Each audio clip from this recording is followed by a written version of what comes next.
I'm very disappointed to hear that. I was hoping I was taking those home with me.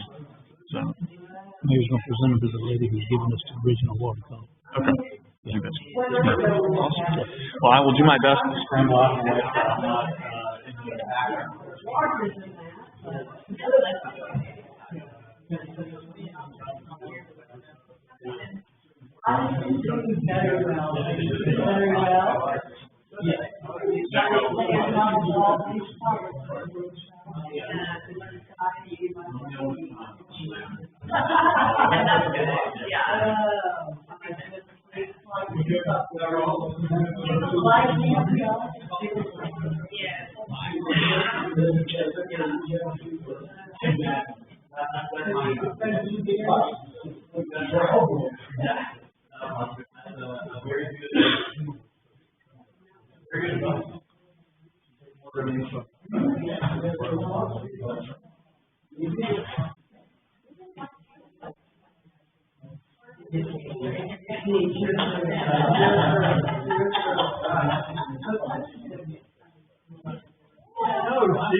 How are you today? Good. How are you?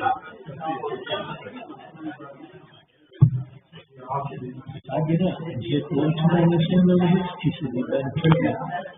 You better trust it. You're right. Those flapper chairs. I get out of the way. Get out of the way.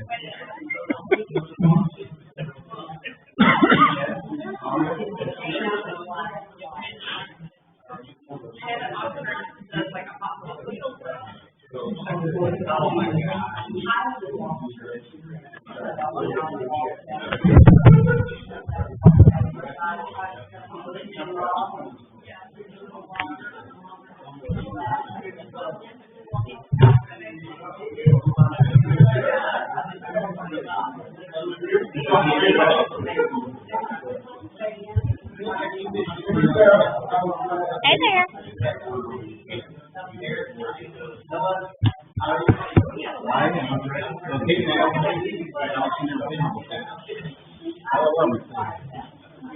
What happens when you get here late?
It's already started.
Unless they want to apply that for people.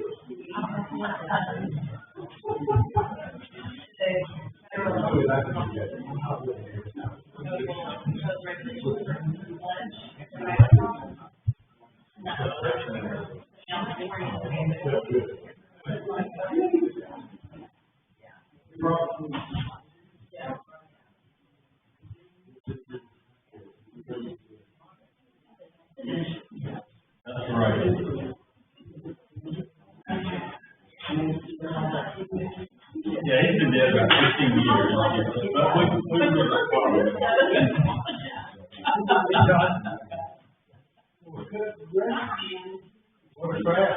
Can you hear me, Barbara? Can you hear me talking?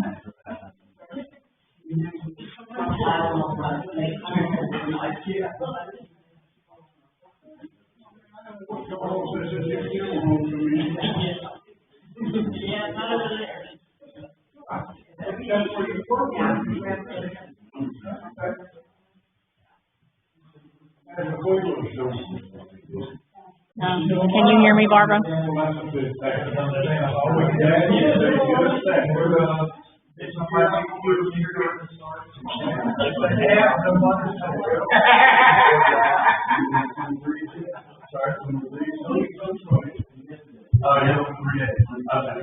Yeah, we'll do that. I think we do that at the end of, not in mid-August, about a month from now.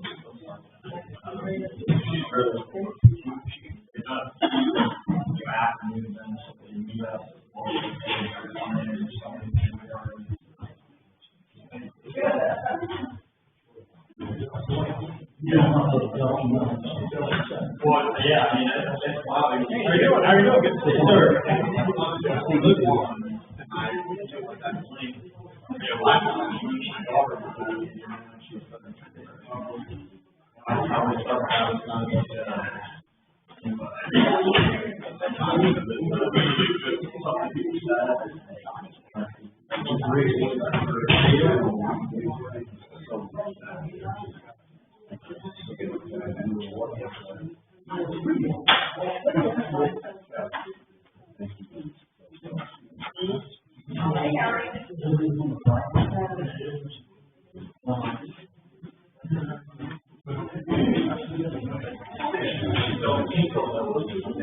Reserve.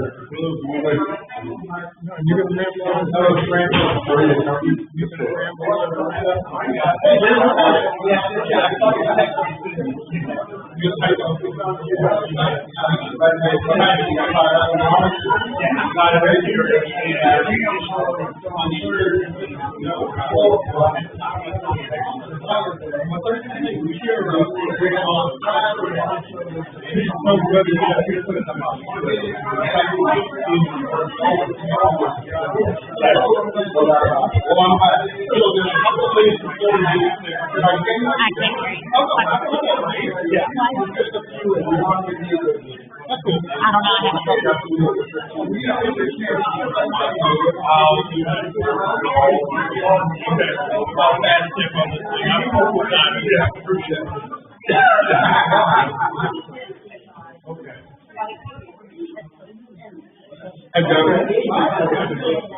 I know we're doing this. He's going to be a good spot, but he's not today, so I'm going to take the table so that I can rank. You gonna sit on the front row? The front row, like 5 people.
What's up? Yeah, very good. We gotta finalize right now.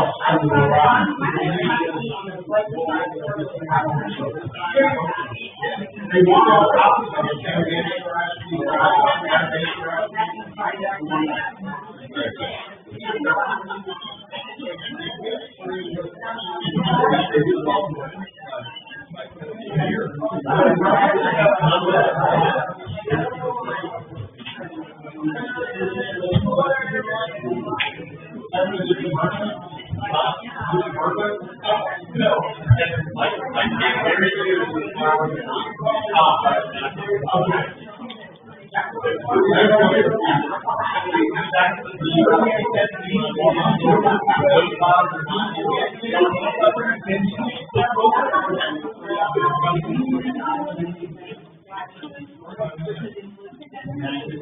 Okay. Sure thing. You're welcome.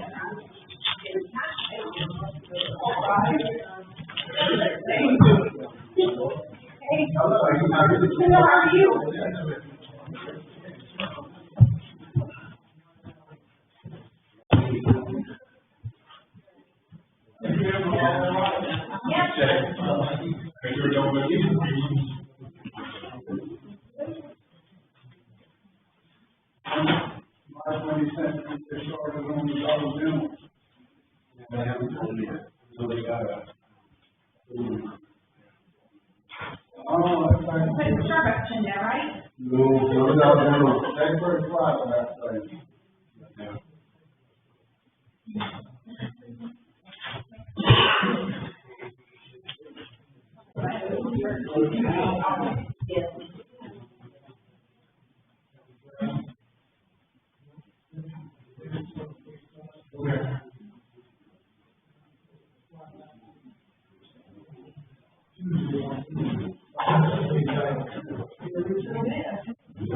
Mike, is it okay for me to hold the sheet?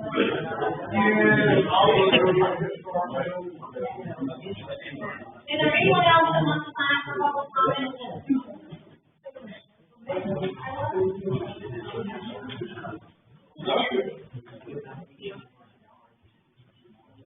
For a special prayer before invocation. I will let him speak before the invocation, before you do the invocation. You know, Shirley Gergain? Yes. Yeah. Good evening. I now call this meeting of the work session July 21st, 2026 to order. We will start off with Commissioner Moss wants to add something before our invocation from Commissioner Gleason. So. Thank you, Mr. Mayor. As Commissioner Gleason gives our invocation this evening, I hope that we will all hold up a lady in our community, Shirley Gerganis. Shirley, many of us know she is royalty in our community.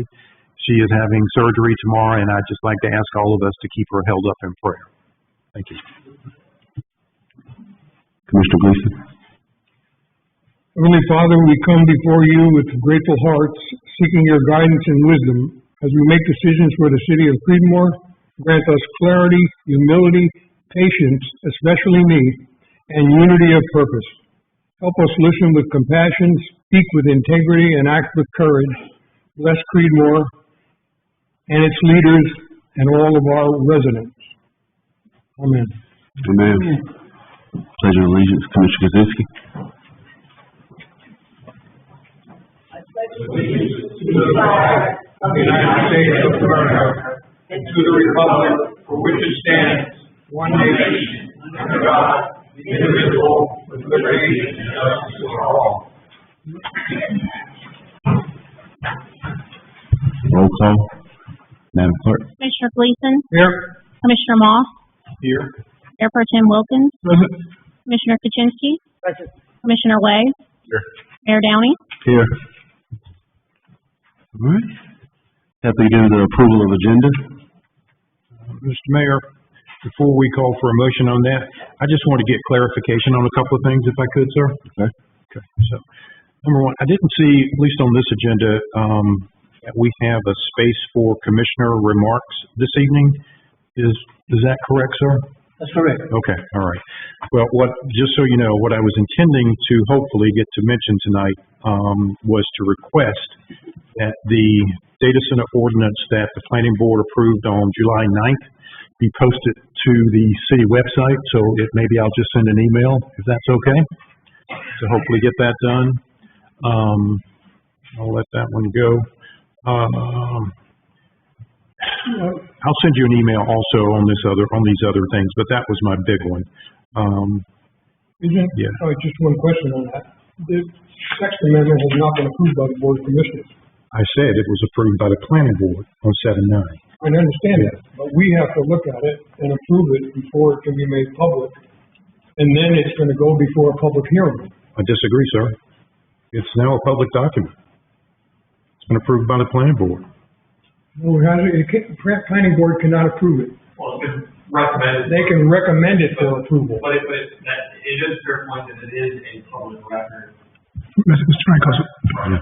And so, It's a wonderful document. I'm not Yeah. concerned about the document not being more than it's supposed to be. It'll be a template for other communities, but I I would just like to see it done normally. just think it'd be a great idea. It's a hot topic in our community, and I think people would be very interested to have an opportunity to review it before the public hearing. That's all I'm saying. All right, that's it for me, Mr. Mayor. All right. Thank you, Mr. Moss. Commissioner Kozinski? So, the planning board met last Thursday, 2 weeks ago? So have the minutes haven't been approved by the planning board. And for that reason, I don't think the minutes should be released until they're approved. Isn't that how minutes go? Mr. Frangos? We don't approve minutes?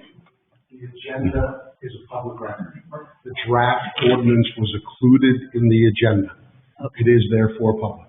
well, as a practical matter, the draft ordinance is already publicly posted on the city website under the planning board meeting agenda and materials for the last meeting. So it's already out there in some form or fashion. I just heard the word minutes, and I'm afraid we should post the minutes.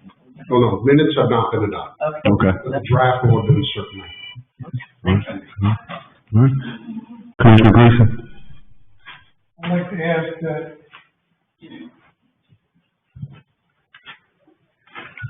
discussion item 9D can be removed from the agenda. I disagree completely. Why, does somebody think that's not city of business? That is, Mr. Commissioner? I make a motion that it be removed from the agenda. Well, I don't disagree. We open up for discussion. It's been a motion to, Who's in charge here? me, Thank you.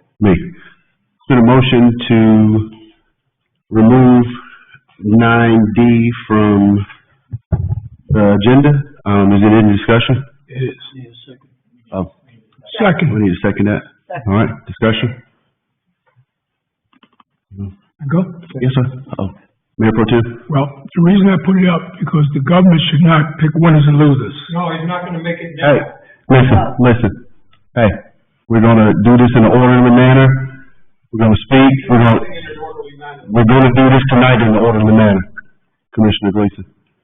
We're gonna do this in an orderly manner. You don't want anybody to overtalk you, so you don't overtalk anybody. Please show decency and respect. Thank you, sir, for the respect. Commissioner Wilkins. Once this board has made a lawful decision, every business deserves the opportunity to complete fairly without anonymous attempts to undermine them. Are we gonna have a decent meeting tonight, or are we gonna go back and forth like children? That's what we're not gonna do. If we could please hold our comments to when we speak. If somebody's speaking, please show them the decency and respect, because we all are adults.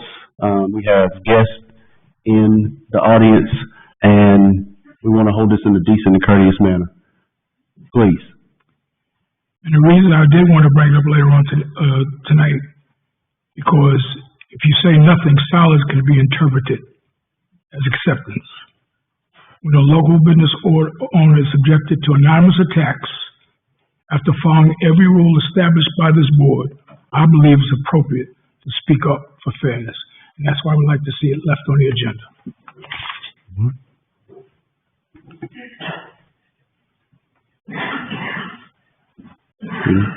I got nothing to say. All right. Call for the question. It's been, any more discussion? Commissioner White? So I'm not familiar with what it is.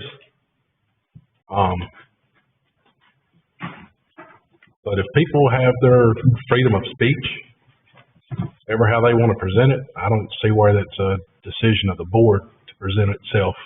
Thank you, sir. To get involved in the freedom of speech.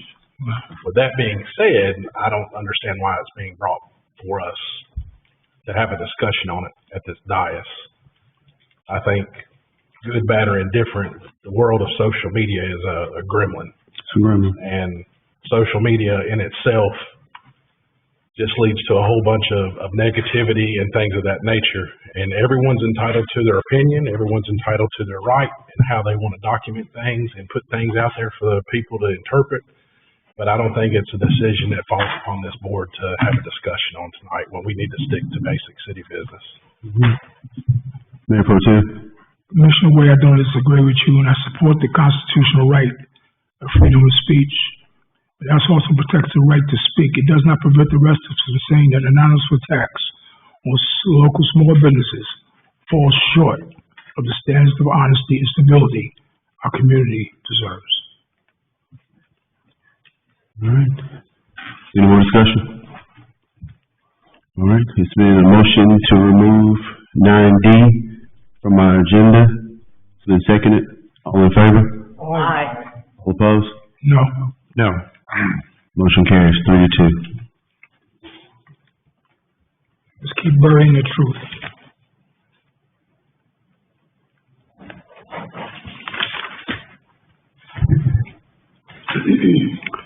All right, is it?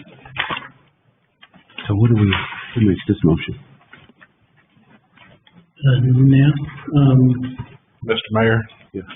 I believe at the recommendation of our attorney, I believe he wanted to move 10A. That's correct.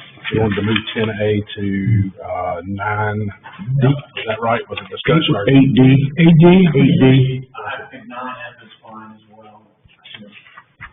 Where you want to move, Kevin? Sorry. Where you want to move to? New business? Where should we move? 8D is fine. That's what you said in the email, yeah. Okay. All right, so the motion to move item on the agenda 10A, close the session, to 8D. Is there a second? Second. Any discussion? All those in favor? Aye. All those opposed? Motion carries 5-0. All right, we need a motion for the approval of the agenda. So moved, Mr. Mayor. All right, is there a second? Second. All those, any discussion? All those in favor? Aye. All those opposed? All right. Then we go on to our public comment. Let's see, we have, if you could please state your address, in the city of Creedmoor. We have 3 minutes. Mr. John Wilkerson.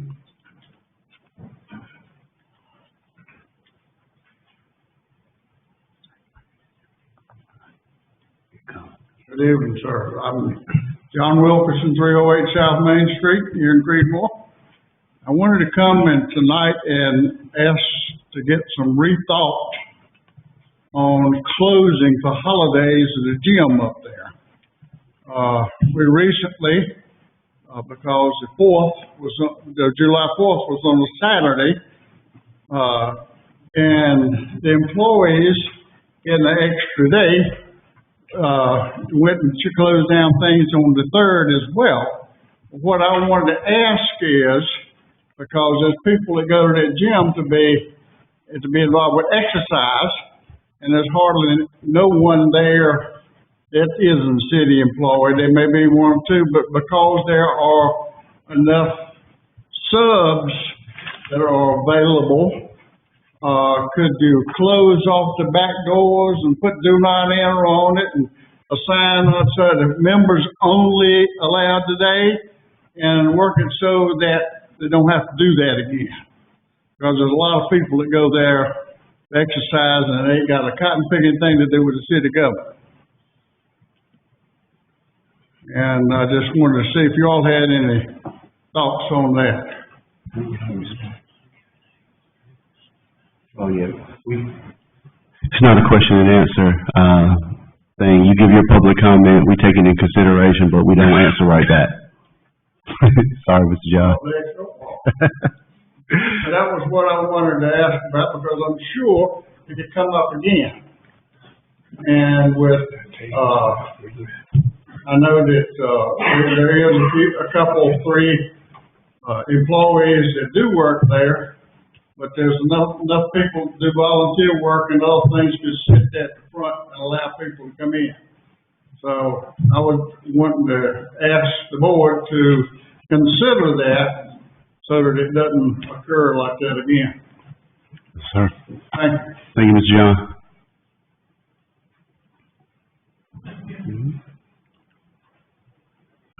Ms. Emma Albright? Good evening, everybody. Emma Albright, 2560 Mitchell Drive, Creedmoor.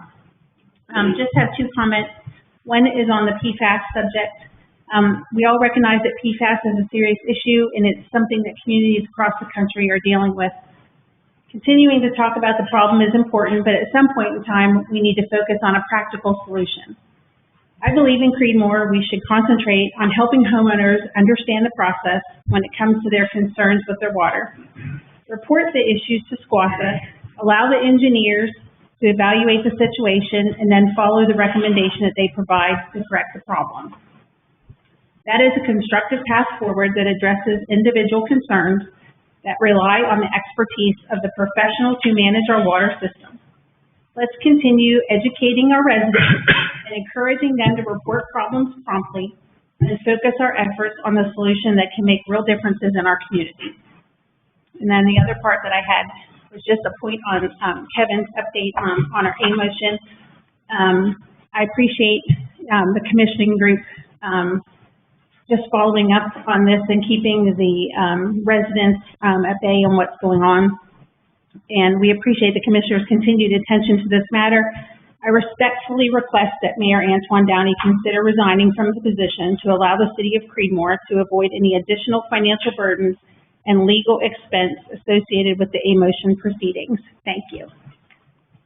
Thank you, Ms. Albright. All right, that sums up public comment.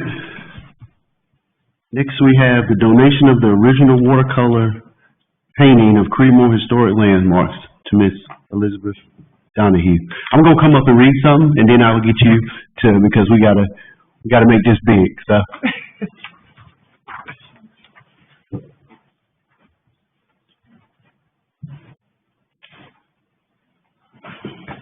I did a little bit of research, but the city manager did way better research. So I called my aunt and asked her a couple of things about the art gallery that you all had, because I was born.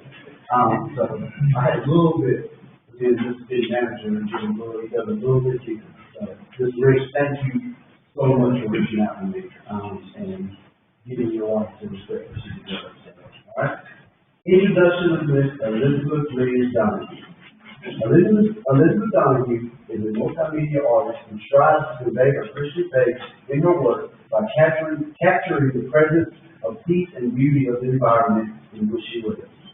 Having childhood up in Allegheny Mountain, Elizabeth's spirituality and creativity went hand in hand. At the age of 9, she had a lasting spiritual experience and also found some of her mother's oil paintings packed in an old wagon shed located on their farm. She began painting on any material she could find, and later won numerous awards for her art in high school, while remaining very active in the youth of Christ organization. For 20 years, Miss Elizabeth creativity was channeled in church work with children and teenagers, often taking them into her home away from troubled situations. After experiencing some troubled situations of her own and the enrollment of her youngest child into college, Ms. Elizabeth moved into the women's dorm at Western Carolina University and completed her fine arts degree, graduating magna cum laude. Some years later, Ms. Liz and her husband, Mr. Rich, moved to Creedmoor, where she raised her family and continued her amazing artwork to be shared with other art loving enthusiasts. In 1996, our artist, Ms. Elizabeth Johnson of Creedmoor, created the beautiful watercolors we have displayed, painting depicting historical landmarks of our Creedmoor, North Carolina. In addition to the 18 by 25 inch original watercolor painting, 500 number lithograph prints were created and sold to those who shared in her passion. Ms. Elizabeth is here to donate to the city of Creedmoor the original watercolor painting to be proudly displayed in the city hall for all residents and visitors to enjoy. Board, and this is our time to express our gratitude and appreciation. So, Commissioner Gleason. I want to give you a round of applause. Yeah, I'm with you.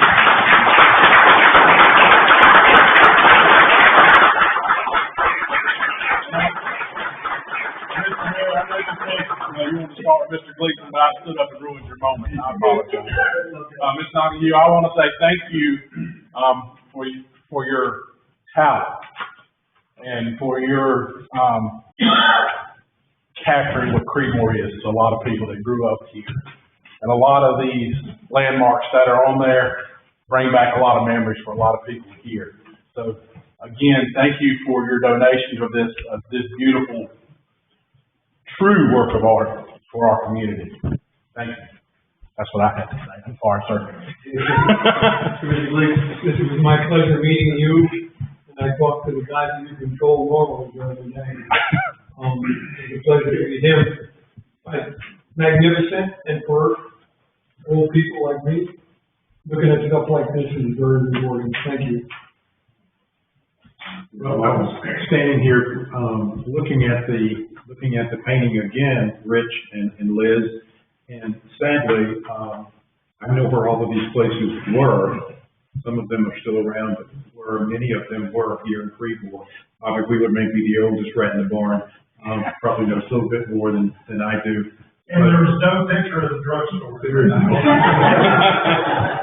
But no, seriously, I had the privilege of knowing them when their business was open, went in there many times, and I'd just like to thank you for your contributions to our community. Thank you. It is incredibly beautiful. Just want to say thank you for your incredible act of kindness. I give it to you. God bless you. We are so blessed to have someone with your talent, who shared it with us and made this painting a reality for our city, and it will be shared for years to come. And I thank you for bringing the original to us to find its place in City Hall. Thank you. God bless you.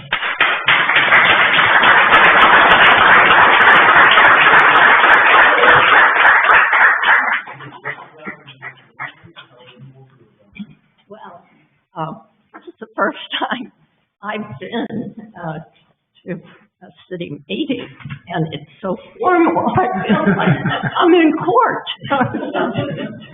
But I would like to say a few comments about how I got started with the printing. And I see that you have the logo. Well, first of all, does everyone know that Creedmoor was known as the world's best mule market? I mean, the best mule market in the world. That's not just in the United States, but the world. And when we came here and started our art gallery, I was inspired to do something like this and pick out some of the historic homes and so forth. So I was inspired to do a logo. And I see that's a logo that I painted and designed. Well, I was surprised when the logo was on the water tower and the trucks and the flags on the flagpole. But nobody had asked me permission. And it was copyright free. But I was happy that you liked it well to put on all those things. We asked the city for $1,000. But I wanted also to mention some people who really helped me with finding all these homes. And one was Mary Coleman. And well, he was quite a historian, and he gave me information about the coming down Main Street, a black man on a white horse leading a herd of mules from the train station to the chapel mule barn. And that was one of the scenes that was regularly, witnessed in Creedmoor. And then he told them and gave pictures of the well house. So the well house was where they pumped water. No running water back then. People had to go to the well house to pump water. So Harry Coleman furnished up information.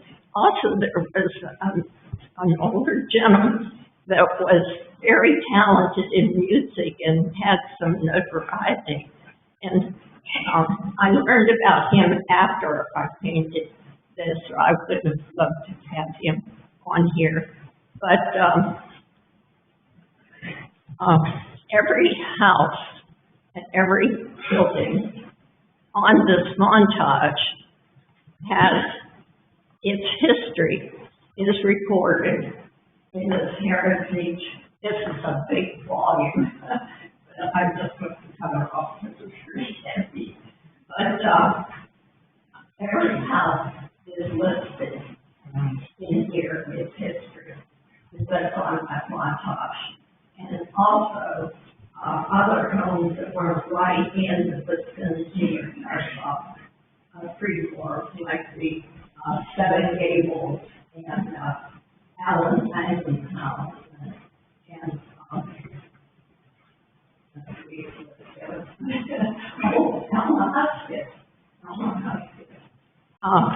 all those are in this book too. But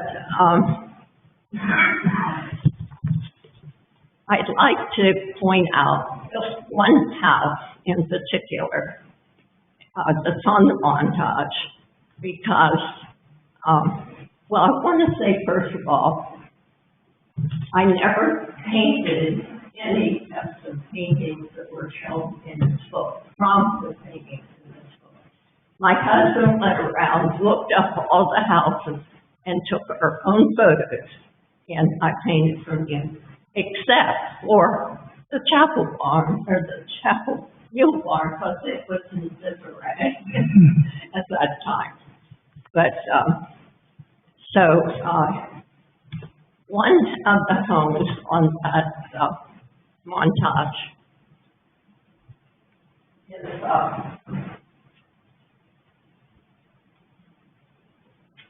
was the Badger Brothers home, and it was Haiti Fleming, I believe, and they built the house. Later on, the house was occupied and owned by Elizabeth and May McComb. And I was commissioned to do a portrait of the house, and I did the portrait. But I was commissioned by the family to Berkeley, and unfortunately, the house burned, plus my corporate burned. So it's very unfortunate because it was the only neo-classical style house built in Granville County, southern Granville County. So it was a real shame that it burned. This is a very poor reproduction, but I had a snapshot of the portrait before I had given it to them. And I got it enlarged on this because I plan to try to paint it again someday. Just on my bucket list, but that bucket list was been pretty short. But anyway, I just wanted to point this out. And my husband and I are both of us approaching 90s. Until we have to find homes for some of our paintings and some of this.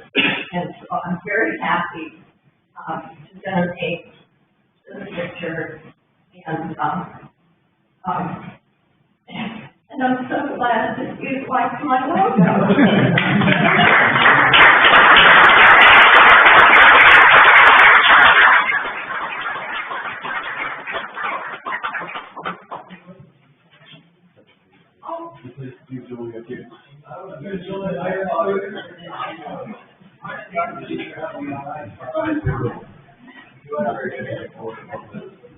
Gratitude for your donation to our city and taking time to do this and finally, all that stuff. We and the board would like to say thank you so much. Thank you.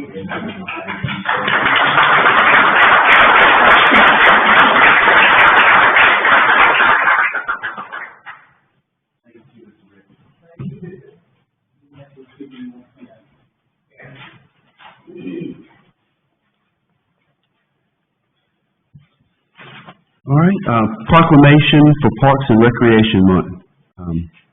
Commissioner Moss, you want to join me now? Oh, yes, sir. Ms. Caitlin King, would you please join me up front?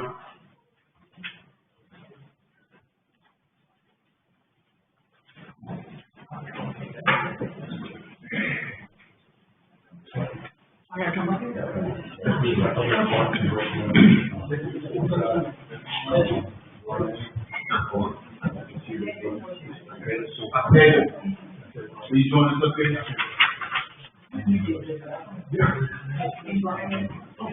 Run, we're good.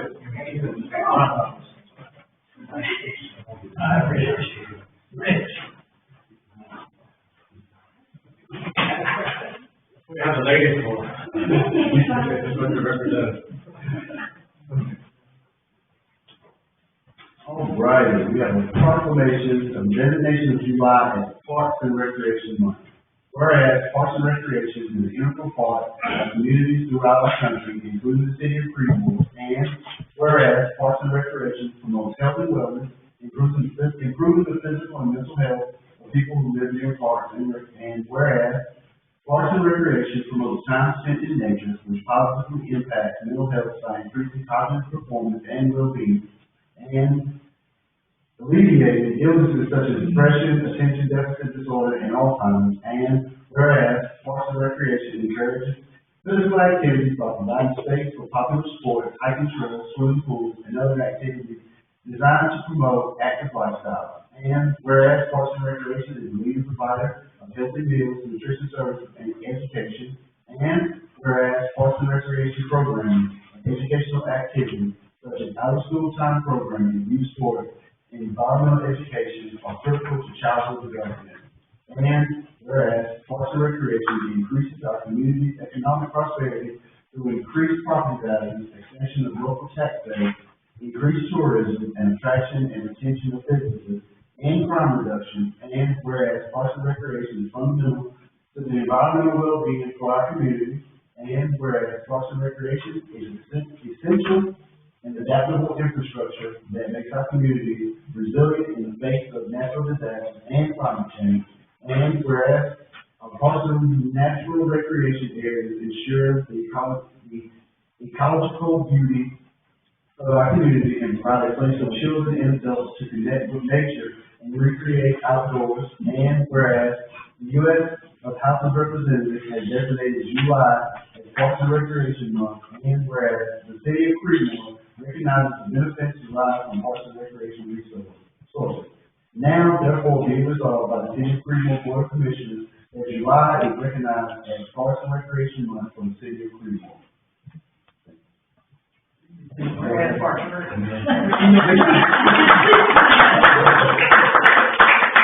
Whereas it's a photo opportunity. Thank you.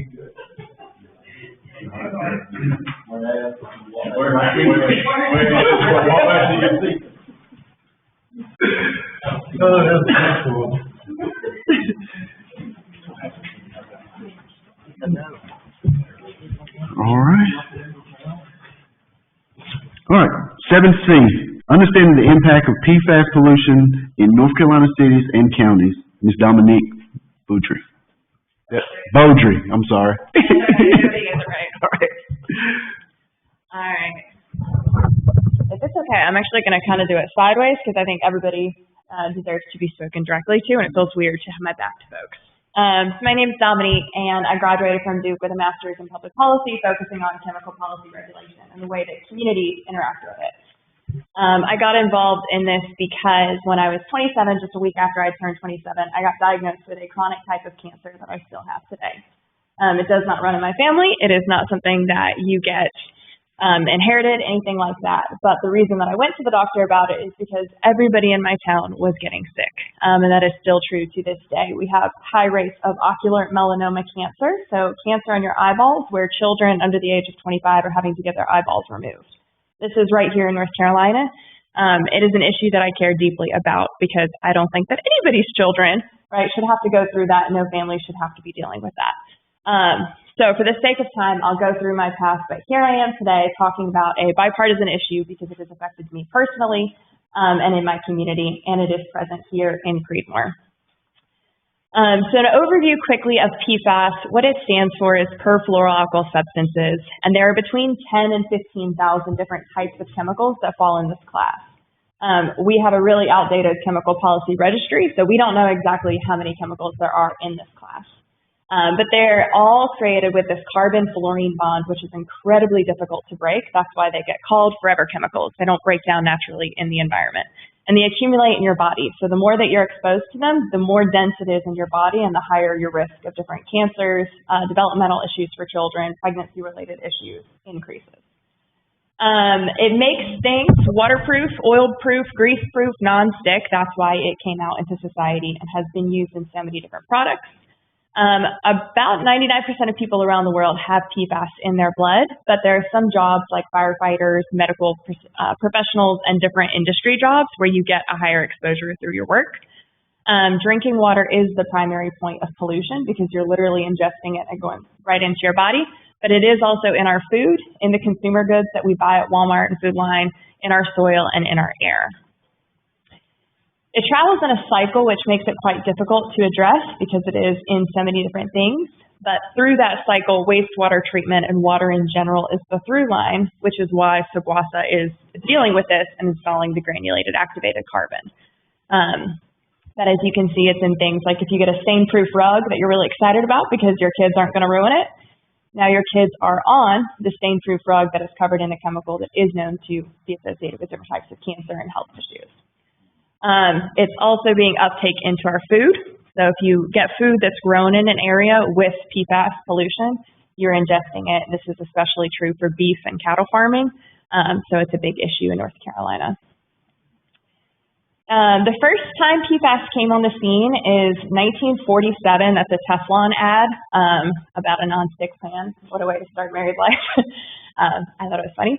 But it was produced in 1947, and the picture underneath is Bucky Bailey, who's a child whose parents were exposed to large levels of PFAS. So as soon as it started getting made in the Teflon manufacturing plants, the women who were working on the line, they were having miscarriages, their children were having birth defects. So the chemical companies have known about it since the 50s, and that is part of the controversy right now that's playing out. In 1999, a farmer in West Virginia sued a chemical company and won. because they had been dumping this, killing all of his cattle and making his family sick. It came to the stage of North Carolina in 2017 down in Wilmington with a chemical called Gen X. Have any of y'all heard of Gen X? So it was a combination of scientists, community activists, and journalists who brought this to the forefront. They are still fighting about this issue today. But Kenmore's Dew Point over in Fayetteville was the leading cause of the contamination. But because it travels through water, it was ending up down in Wilmington. Previously, there were some rules that were getting promoted, but the current federal administration has kind of reversed those. And in North Carolina, we don't have any limits on this issue, but we are the highest, we have the highest amount of funding at the state level to research this issue. So our General Assembly has passed bipartisan support for funding. We have an amazing research network across the state with all types of universities addressing this issue. More points for today. The graph on the left is the number of lawsuits related to PFAS. So these have been filed by cities, towns, property holders, occupational workers who have been exposed. Those are increasing, and in a leaked footage of lawyers for chemical companies, they said that they expect the payouts to surpass the tobacco payouts. So this is a major issue that is just kind of starting, and Creedmoor is on the forefront addressing this, which is really exciting. On the right, you have 33 attorney generals across the nation who are suing about PFAS, and as you can see, it's a bipartisan issue. So all the red states, the attorney generals are Republican, and the blue states, the attorney general is a Democrat. So this is something that's impacting, right? It doesn't care what your political party is. It doesn't care about your wealth status as well. This is something that is impacting all of us. Like I said, exposure at a very tiny level is linked to various cancers, pregnancy complications, child development delays, thyroid issues, high cholesterol, reduced immune function. It risks our $100 billion farm economy in North Carolina because products that are grown where PFAS pollution exists end up getting tossed in landfills, farmers get shut down, and so far they haven't been compensated, which I don't think is fair. And so another issue is that the costs are getting passed on to local governments. States and ratepayers for water like yourselves are ending up taking on the burden of financing these water upgrades. But the lawsuits have been to get that money back for local governments. As you can see, this is a statewide issue. Any of those red circles is a place where PFAS has been found. North Carolina is unfortunately in the top 5 most polluted states across the nation. Which is great that our government is supporting so much research funding on this issue. But there's 2 points that I want you all to notice about this graph. And the first is, when you look at how it's measured in PPT. Does anyone know what PPT means? Parts per trillion, right? So it is really hard to get our mind around what parts per trillion means, what that level of danger is. So I made this little sticker. This is 1 part per billion of a football field. So if you think of an entire football field, this is 1 part per billion, and we are measuring parts per trillion. So I do not have something small and large enough to show that scope, but I will say that the entire state of Texas is 7 trillion square feet. So if you took a 7 square foot chunk of the entire state of Texas, that is 1 part per trillion. So that is the level of danger. Another way that people describe it is 1 drop of water in an Olympic-sized swimming pool is part per billion. And we are measuring PFAS in parts per trillion. So a tiny amount is linked to critical exposure, which is why it's such a complicated issue to address. And the other thing to point out is there are little red ovals, which means that a fish found in that river or lake had such high levels that 1 fish would knock you out for your monthly exposure level. And if you look in the upper left or northwest part of the state, you'll see sections where there are no red circles, but there is a red oval. So even though PFAS has not been found in the water source that they're testing officially, in the lakes and the rivers, 1 fish would knock you out for the entire month. So if you feed 1 fish to your child that's coming out of that local stream or lake, it's actually really dangerous. And so that is why addressing this issue and making sure that Creedmoor is a place for all to thrive, right, that's attracting residents, it's attracting growth, it's attracting business, deals with addressing this, and the entire state of North Carolina is working on this. Again, why water? PFAS travels through our water system. So we are not going to be able to ban what people can get or create any laws about that here in Creedmoor. We are not able to take all the fish out, clean them, and put them back. We are not able to take all the soil out and clean them. The things that local governments can do are address the industry, the landfill, and the wastewater treatment sites. So when you're thinking about industry, being aware of what manufacturing is happening in Creedmoor and the surrounding areas, and if that's putting children at risk, especially if it's near elementary schools, YMCAs, recreation parks, where people are going to be playing.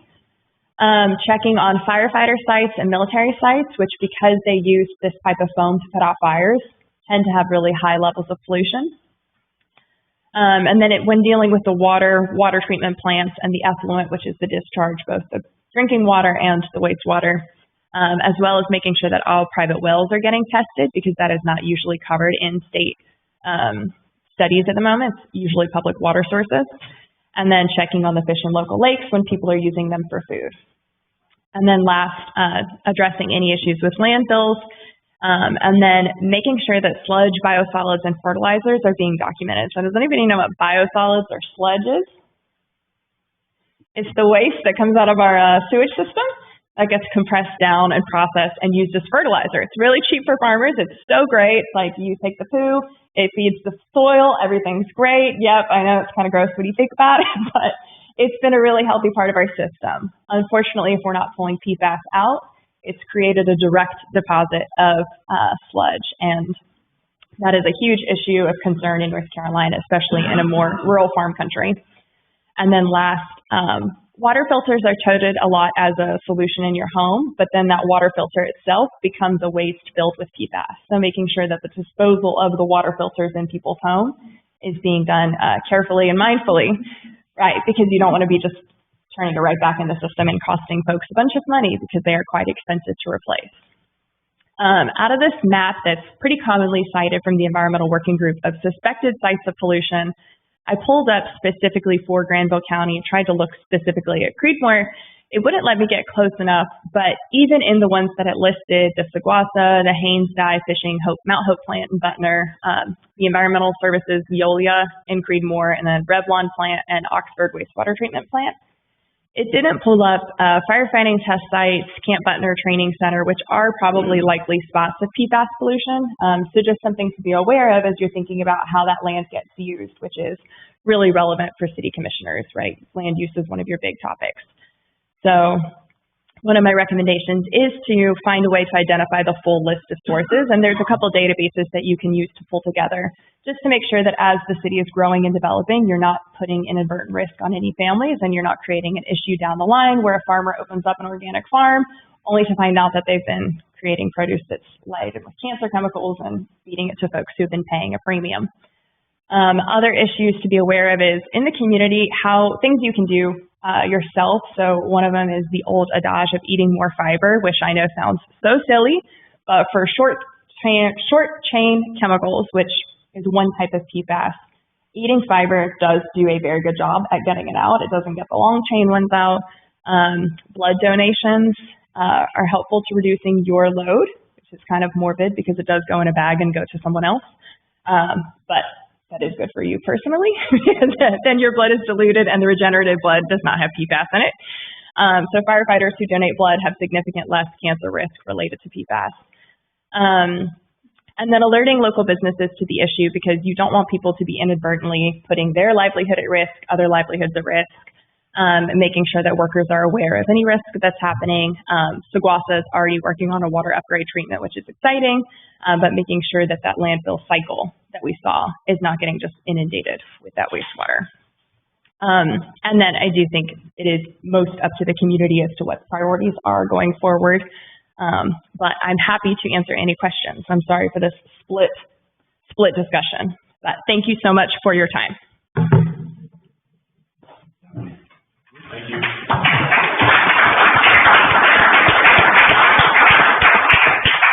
Thank you so much. Commissioner Moss. Sir. Thank you, sir. Dominique, thank you so much for your presentation. I know that was a tough ask. You compressed about 2 hours into probably about 20 minutes, if that. Molly Mixon and I had the opportunity to hear you a few weeks ago over in Oxford, and Molly felt that it was good idea for us here in Creedmoor to hear this presentation. And so I'm very happy that you're here with us this evening. At least for me, and I know that there are some mixed feelings about whether or not we should be having this discussion here in Creedmoor. I actually do think we should be having it. And I will back up and say this. I actually agree with Ms. Albright, who spoke under public comment. I think citizens should be forwarding their water issues over to Zigwaza. I do. I support that and agree 100%. But I think, at least for me, what you have shared with us this evening is very enlightening, and it is very scary all at the same time. And I think it's something that we all need to be very concerned about. I do have just two questions, though, and I'll throw them at you one at a time, that I've been thinking about this. Obviously, all of us have been enduring the extreme weather over the past few weeks, the heat, the drought, and I wondered, just from your perspective, does extreme weather, could that exacerbate the issue of PFAS in our water? Yeah, so the drought condenses it into the soil, and like I mentioned, it's much harder to get out of the soil. The other issue with extreme weather is when the soil dries, it cracks, and then when you get a large amount of rainfall, it can swoosh in, break those cracks apart, and create more damages to like leachate linings of landfills. So to make a long story short, yes, the severe weather is impacting, and in fact, 50% of the catastrophic floods we've seen in the United States have been outside of flood zones in the last 10 years. Wow. So what we previously thought about concerns for severe weather, they're reaching those limits that we previously had. Thank you, ma'am. And then my last question, and you've kind of already alluded to it. I don't know if you could go back a couple of slides. I don't know if it'll let you go back. But if you were, oh, that's not us. Don't worry about it. Don't worry about it. Don't worry about it. It's not a big deal. Maybe that one right there. Yeah, stay right there. So you talked about kind of next steps for us as a community, and I wondered if you had any thoughts on, aside from developing this longer list, or more expansive list that you just mentioned a minute ago, are there any other things that we need to be thinking about, how we could help not only our citizens, but our neighbors, the county, so forth and so on? Completely. I can't find the exact photo, but really PFAS anywhere is PFAS everywhere, which is the unfortunate part of all of this. So working with Butner, the county in Granville, if you have any interlocal agreements around waste management, I know Durham exports their trash to Sampson County.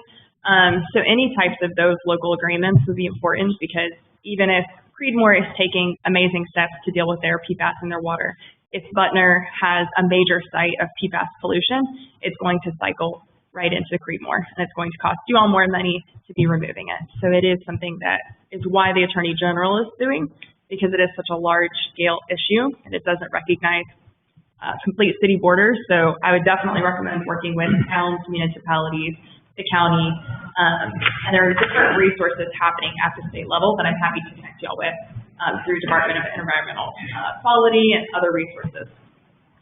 Just one final question. This literally just popped in my mind, and this is actually on our agenda, I think, for later this evening. We all know that our community suffers with a litter problem, and in your view, that's not helping either. That's a question, not a statement. Right. So the landfills are a major site of PFAS pollution, because all of the consumer goods that we're buying that have PFAS in them, and there's no label that warns you, right? When you buy a pack of cigarettes, there's a warning that says this may cause cancer, but we don't have that warning on our consumer goods. All of those consumer goods are ending up in a landfill. So if they're happening outside of the landfill where there's no protection, if it is a waterproof jacket, it is definitively leaching PFAS into the soil that will be difficult to get out. All right. That's all for me, Mr. Mayor. Thanks, Mr. Moss. Mayor Pro Tem? Oh, So I'll come down. some good news. So Guas is already involved with a program called Invicta. And I let the executive director know the other day there's been a Russ Perot company has invested. And so that's already part of our program, and we're looking to probably get into that by the first quarter of 27. So hopefully we'll push forward a little bit stronger. Yeah. Adopting the granulated activated carbon is a great next step. The landfills the different companies like Revlon could be causing a lot of concerns that are costing the city later down the line. Okay. Commissioner Gleason? Thank you. Thank you so much for your presentation. And the slide I don't think you could find was the one where it showed where all this PFAS is coming from, and our water system was one of the multiple places.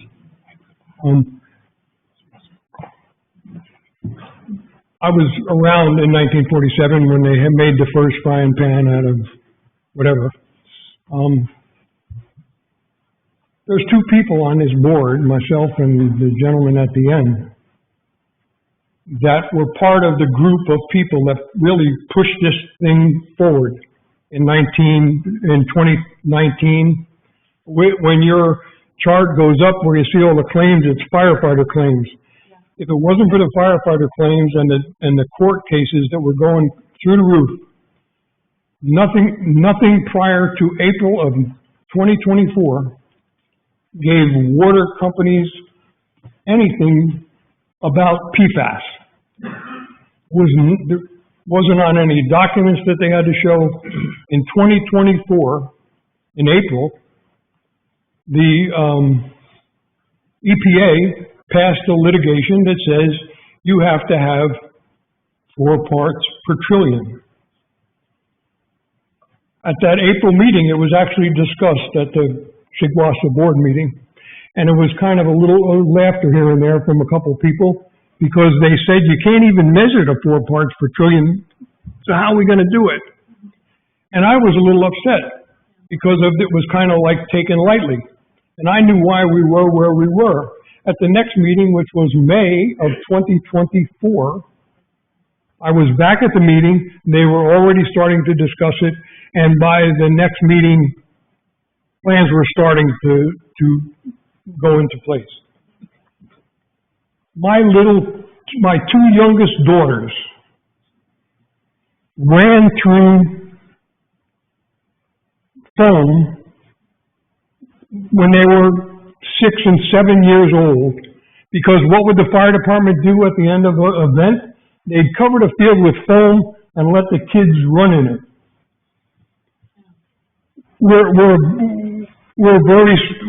We're quick to find things that make it easy, but we're very tough in trying to find ways to make things right.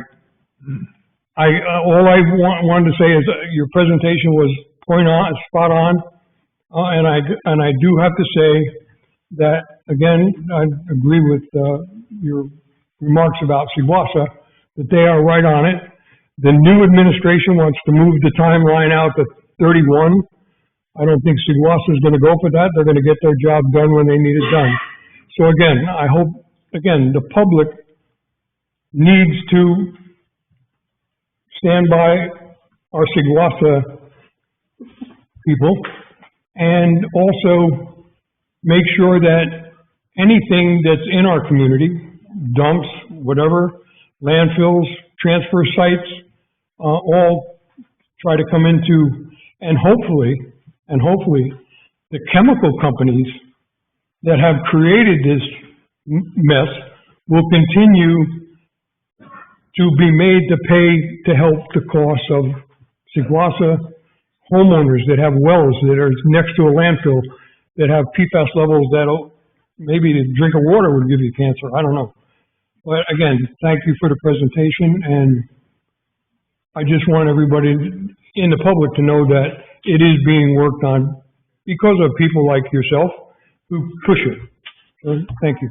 And I want to say thank you. Something that stuck with me, I work with firefighters associations about this issue, and a firefighter told me that if you look at the wall of people who have died, who are firefighters who died in action, it's maybe this big. And if you look at the wall of firefighters who have died from cancer, it's this big. So it is a really serious issue for people who are risking their lives to protect other people, and I think it's a really important thing to make sure that people who are doing that know what's happening and are getting adequate compensation if there is an issue. And I appreciate you pointing out that the best thing to do is reduce the amount of PFAS coming in. So if there are sites that are manufacturing PFAS locally, making sure that that's aware, will save you a lot of money down the line with your water treatment issue, because otherwise it will just continue to be cycling in. Yeah. Outstanding, thank you. Commissioner Way? Oh, sorry. Good. Nothing to add, sorry. All right, Commissioner Kaczynski? Nothing for me. All right, Dominic, thank you. All right, thank y'all so Thank much. you. Thank you. All right. Moving on to new business, 8A, North Falls Lake Area Study. Mr. Mike Frangos? I'm just gonna do what I do, a brief introduction. I want to introduce to you Senior Planner with Campo, Kenneth Withrow. Been with Campo a long time, is involved in the steering committee for the study. He's gonna give us an overview. In the end, there is a resolution in your agenda packet. All right. Thank you, Mr. Kenny. Thank you, Mike, and thank you, members of the City of Creedmoor for allowing me to be here. Greatly appreciate this. So, quickly, just want to share this with regard to the North Falls Lake Area Study, why we did this and the importance of it. Granville County basically mentioned to, or presented to, the Capital Area Metropolitan Planning Organization in an earlier, what we call UPWP, or Unified Planning Work Program, which is the basis of the budget, a proposal to look at North Falls Lake in terms of transportation improvements and, of course, address issues associated with land use and environment. And so what we did was we worked with you all, included this within our UPWP, and we just concluded this project as of June 30th of this year. Yes.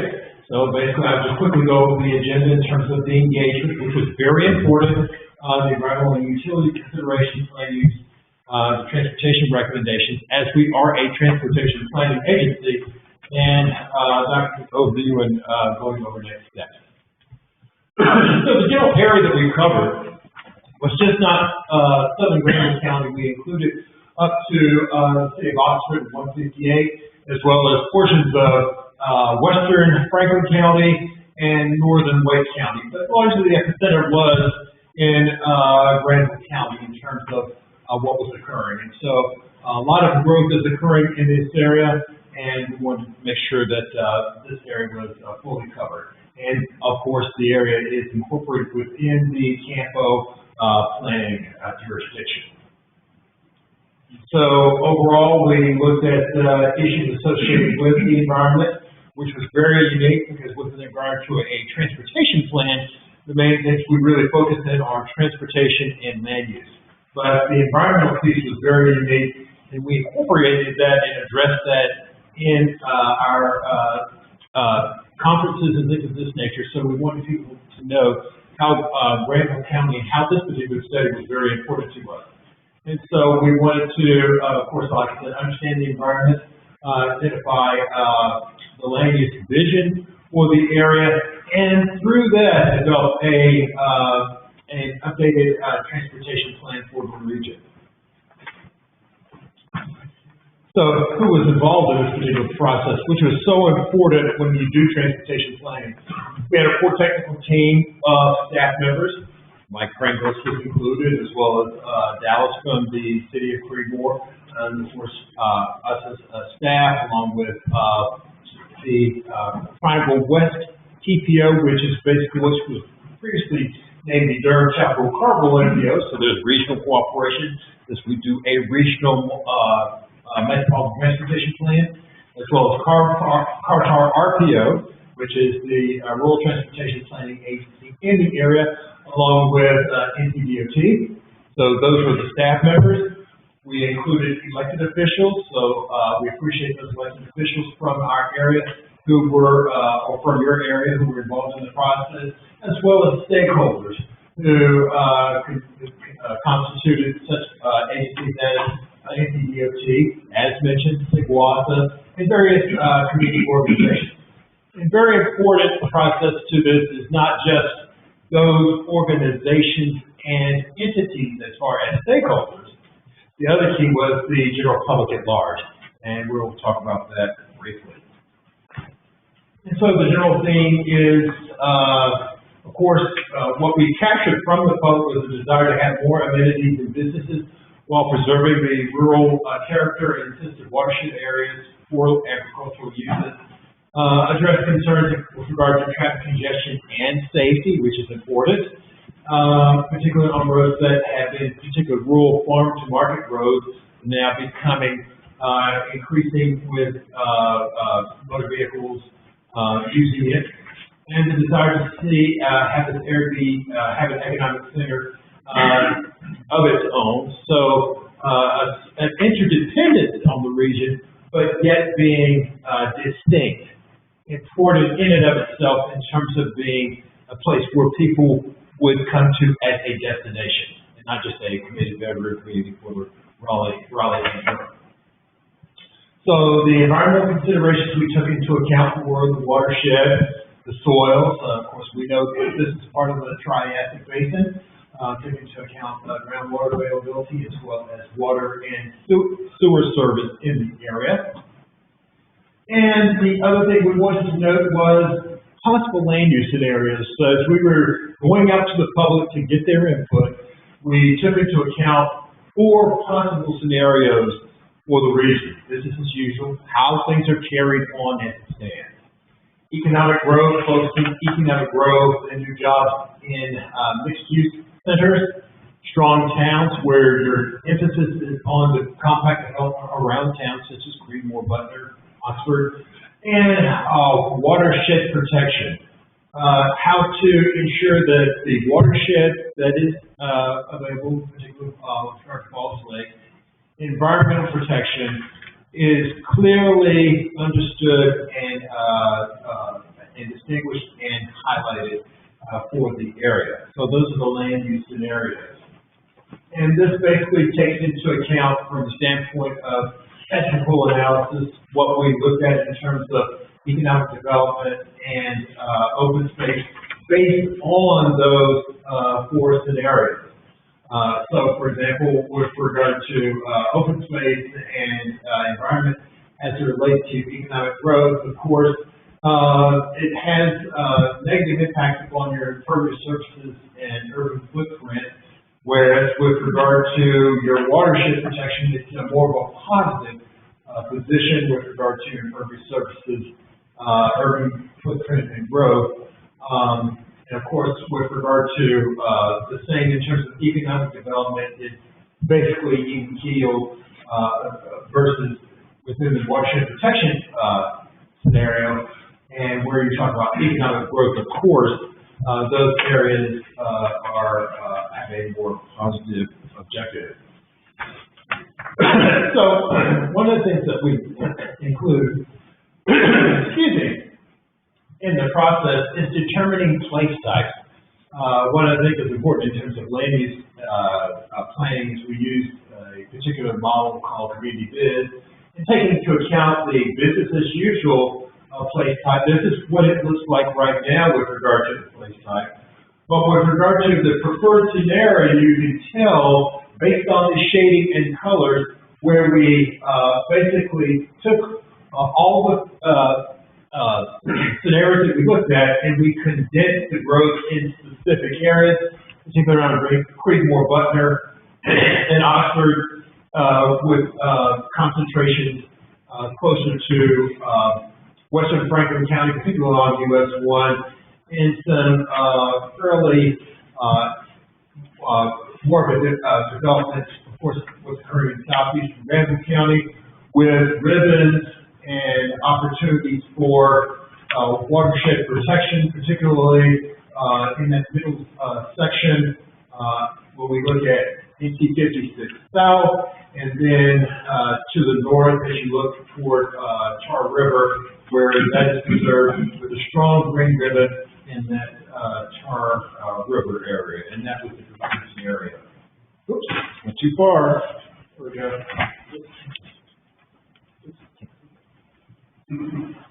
There we go.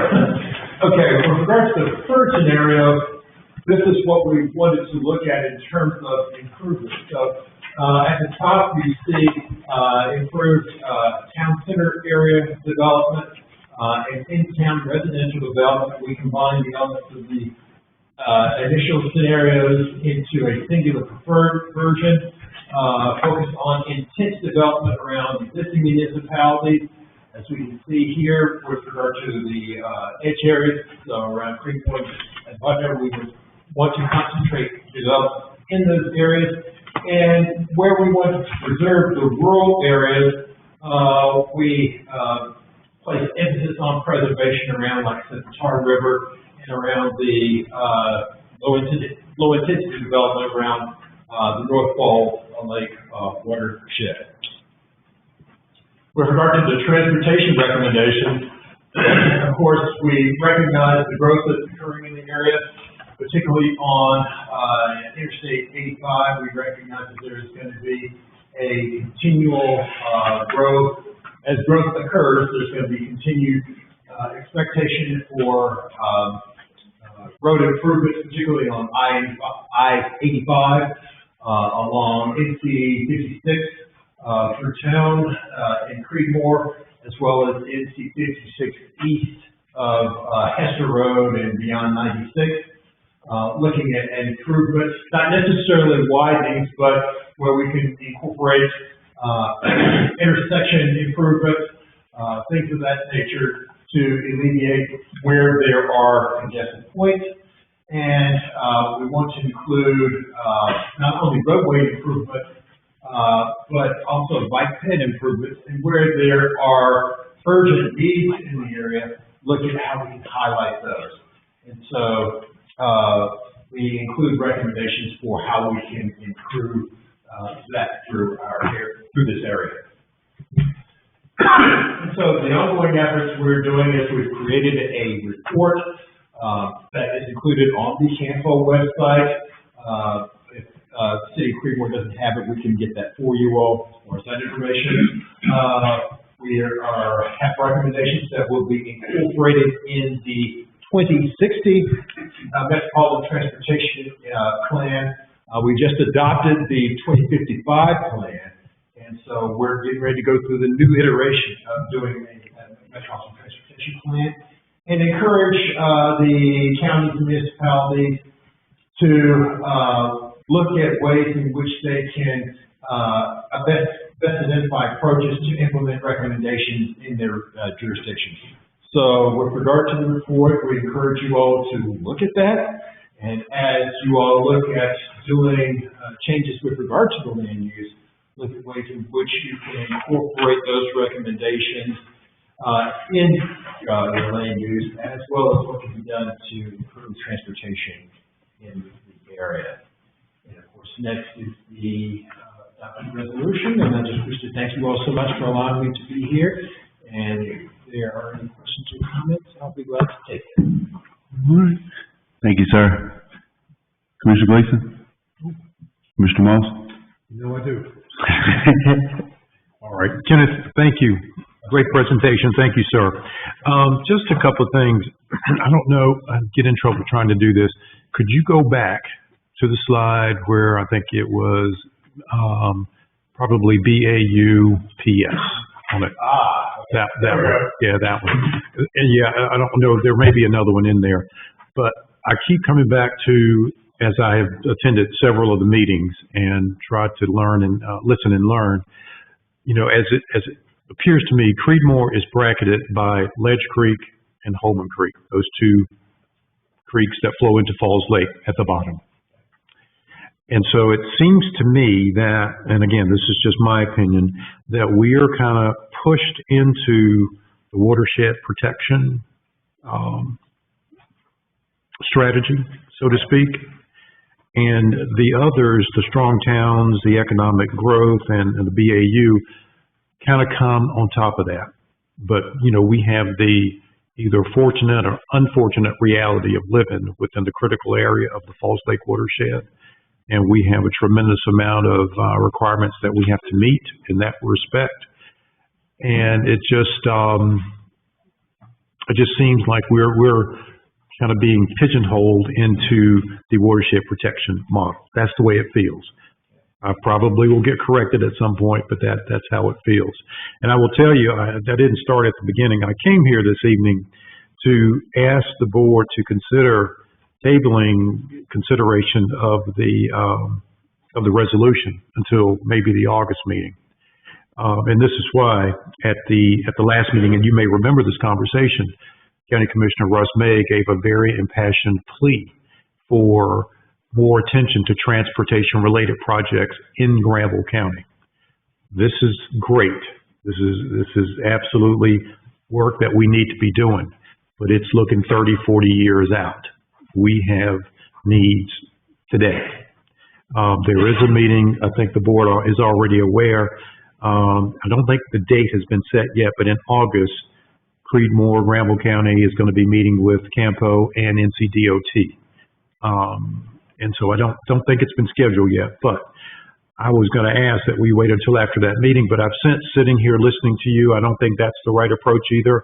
I think we need to move forward with adopting the resolution to keep that wheel training, or that wheel turning rather. But I will, training wheels, there you go. But I would ask this question, there was another slide, go forward, and I'll tell you when you get there. Because it just dawned on me, and I was at the last meeting. That's it right there. So I know we see upgrades to I-85 in that area, NC-56. But there, and maybe I'm wrong, but I'm not seeing much attention, if any, being given to NC-50. There is. If you look, and I don't know if this is. Or one more on the screen, Jeff, I'm sorry. Oh, okay. Okay. The orange, I wish this way for there's an orange line that goes through Floyd County. So if you look at 98 as your base. Okay.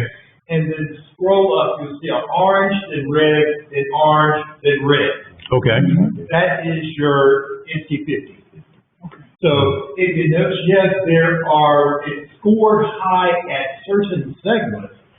If you take the color scheme in terms of between medium and high, so it's scored well as you're entering into the town into the city of Creedmoor. Mm-hmm.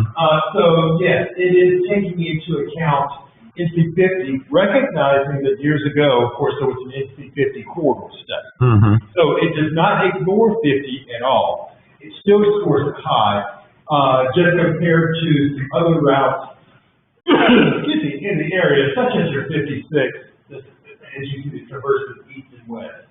And then the portion, of course, that's in the area near school, and I can't remember the name of the school right off the top of my head. Energy. Anyway, energy. That school, and then Hester Road East. So it's there. It's just not as pronounced as NC-50. Okay. Fair enough. All right. Thank you, Mr. Mayor. Thank you, Kenneth. Quite well. That's it for me, sir. Mayor Pro Tem. Thank you for your presentation. You're quite welcome. Commissioner Way? Commissioner Kozinski? You have worked so hard on this project for so many years, and I know it. And I appreciate everything that you and Campo have done.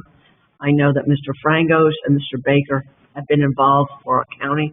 I know the county has authorized quite a bit of money for this study, and I was hoping that Commissioner May would be here. I know that he was a big push behind this, and when Mayor Wheeler and I were on Campo, it was the three of us pushing hard. And it's good to see it coming to fruition. I'll agree with Commissioner Moss that probably won't be in my lifetime, but it might be, you never know. And I'm glad to see progress is being made, and thank you for all you've done for us. Appreciate it. Thank you, Ms. Kenneth. All right. Mr. Mayor, I'd like to make a motion that we adopt, is there a resolution number, Mike? 2026, yep. I can't even see that far. 2026 R15. I'll make that motion that we adopt that. And I'll second it. All right, it's been a motion and seconded that we approve Resolution 2026 R15, adopting the North Falls Lake Area Study. All those in favor? Aye. All those opposed? Motion carries 5-0. Thank you, Ms. Kenny. Yes, sir. All right, 8B, Main Street parking lot bid to Carl Barclay. Good evening, Mr. Mayor, members of the board. I'm Carl Barkley, your city engineer. And tonight I have a presentation on the Main Street public parking easements and purpose. Tonight is to update the board on the bids that have been received and RK&K's proposal for construction services. be phase 2. So just a little quick background. It's been noted for quite some time there's insufficient public parking downtown. There's no ADA accessible parking east of Main Street. And there's been an ongoing issue with standing water on the wintertime, ice, on the sidewalk in front of several businesses. So several, I guess maybe 1 or 2 years ago now, the city signed an easement agreement with Masonic Lodge and 5W Corporation, the drugstore, to allow for public parking on their property in exchange for improvements to that parking lot. So the design improvements include a total of 13 parking stalls. 2 of those are ADA compliant, 1 is van accessible. We coordinated with Duke for parking lot lighting, and this morning on the way in I had a surprise. I looked over and I saw a parking lot light. I don't know when it happened, but the dirt looked mighty fresh, so I'm guessing Monday maybe, could have been Friday I suppose. But there's now 2 parking lot lights over there. The old wooden pole has been removed. Not showing in this slide here is the sidewalk trench drain, which will take care of the standing water issue, and it'll have a pedestrian-friendly grate on top of it, so nobody falls into it. So the first time we advertised this, we had a 2-week ad going out on May 11th, and we thought that would be sufficient. RKK pushed it out to some contractors, but we only received 1 bid. So we re-advertised June 1st. This time we advertised for 4 weeks, and we tried to make the project look a little more attractive. We increased the project duration. We also reduced the liquidated damages. We retained them, but we just reduced the quantity. And we used a system called Beacon Bid. It's like a clearinghouse for public projects, so contractors know to look at that for any public work. So we posted it there. RKK also pushed out to contractors that they deal with. And about a dozen contractors registered as plan holders on Beacon Bid. So I know I had plenty of eyes on it. At the end of the day, we received 3 bids, which is 3 times better than the first time. So the bids received Hollis Construction Services, $198,656. Lanier Construction Company, $209,782. And then Vaughn Grading and Utilities was obviously a whole lot more. So the latest engineer's estimate for this project on May 26th was $181,007. So the low bid is 9.8% higher than the engineer's estimate, just under 10%. Recently, every time we've had discussions with engineering consultants or contractors, they talk about cost escalation. We've dealt with cost escalation on the project right behind us. There's all different reasons for it. I know the fuel costs have gone up because of the turmoil in the Middle East. So if we come in less than 10% over the engineer's estimate, I think that's good. So staff is recommending that we proceed with the award of the contract, the low bidder, Hollis Construction Services. They're a local firm out of Wake Forest, and they're an NCDOT certified DBE, MBE firm also. And construction services. We've seen the value in having Terracon providing materials testing and inspection services on the police department building. So I want to have RK&K provide some services for us also on this project. Obviously, the first thing is to make sure that it's constructed as designed. Then also do some materials testing.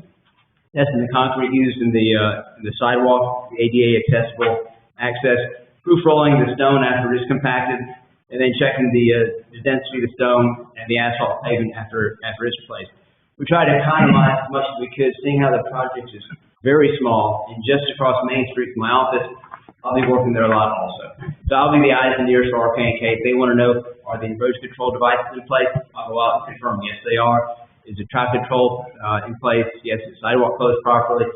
So we negotiated down to just $12,724.09 for their services, for mainly the materials testing services. So are there any questions regarding that project? Commissioner Kaczynski? Carl, do you know if we approve this tonight, when can they start? You're right, she would ask me. Not soon enough. There's some administrative things that need to go on as soon as we notify them of the award.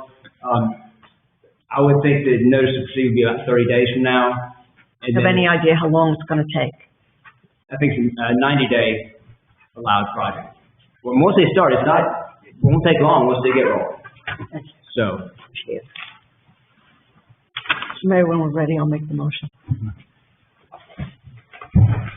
Commissioner Way? Glad to see it move forward. Yeah.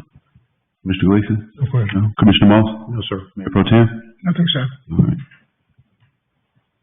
Mr. Mayor, I'd like to make a motion to award the construction contract to Hollins Construction in the amount of $198,656 and RK&K Construction in the amount of $12,724.90 for a total of $211,380.90. I will second that motion. Any discussion? All right. All in favor? Aye. All opposed? Motion carries 5-0. Got a B part. Got a B part too. Mr. Mayor, I'd like to make the second motion to approve budget amendment number 1, appropriating $211,380 of general fund balance for construction of the Main Street project. I will also second that motion. All right. Any discussion? All right. All those in favor? Aye. All those opposed? Motion B carries. All right. Thank you, Carl. All right, resolution regarding the limitations of use of public funds. City Attorney, Kevin? So, we'll try to move through this one. As everybody's aware, there was an incident at the fireworks display on the 3rd. The purpose of this resolution is to make clear that the city is not authorized as a formal, municipal corporate action, the making available of that form for a campaign-related speech. So the purpose of this resolution is to state the city's position as a corporate entity. So we would have to state out that resolution. Commissioner Moss? Oh, no, not yet. Oh, okay. Wait for the motion. Commissioner White? Any discussion? All right. I'll make a motion that we approve the resolution 2026-R-16. All right, it's been a motion. Is there a second? Is there a second? Guys, for lack of second. That's for like a second. Commissioner Kaczynski? I sent an email to the city attorney this afternoon. I understand it was kind of late, but the issue hadn't come to mind before. I have a problem with paragraph number 3. And I wanted to add 2 more whereas paragraphs, and one of them is, whereas the city did not authorize, approve, encourage, or otherwise participate in the appearance of a congressional candidate at the fireworks display, and whereas the candidate's appearance should not be construed as an endorsement by the city. And those are the 2 paragraphs I wanted to add, and I wanted to remove the 3rd paragraph that says, prior to the fireworks display, elected officials from several of the hosting units of the government were invited to speak, at which time a candidate for elected office was also provided an opportunity to speak. I wanted to remove that paragraph and replace it with these 2.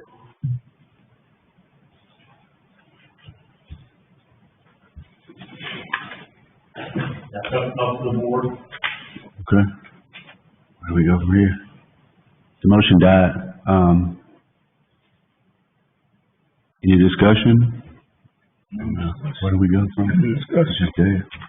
Mhm. All right, let's move on then.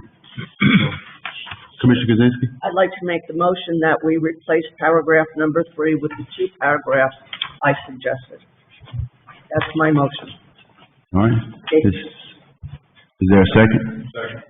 All right, it's been a motion to deduct the 3rd paragraph, whereas the displayer was elected officials from several hosting units of the government were invited to speak at the time a candidate for elective office was provided an opportunity to speak, and replaced with,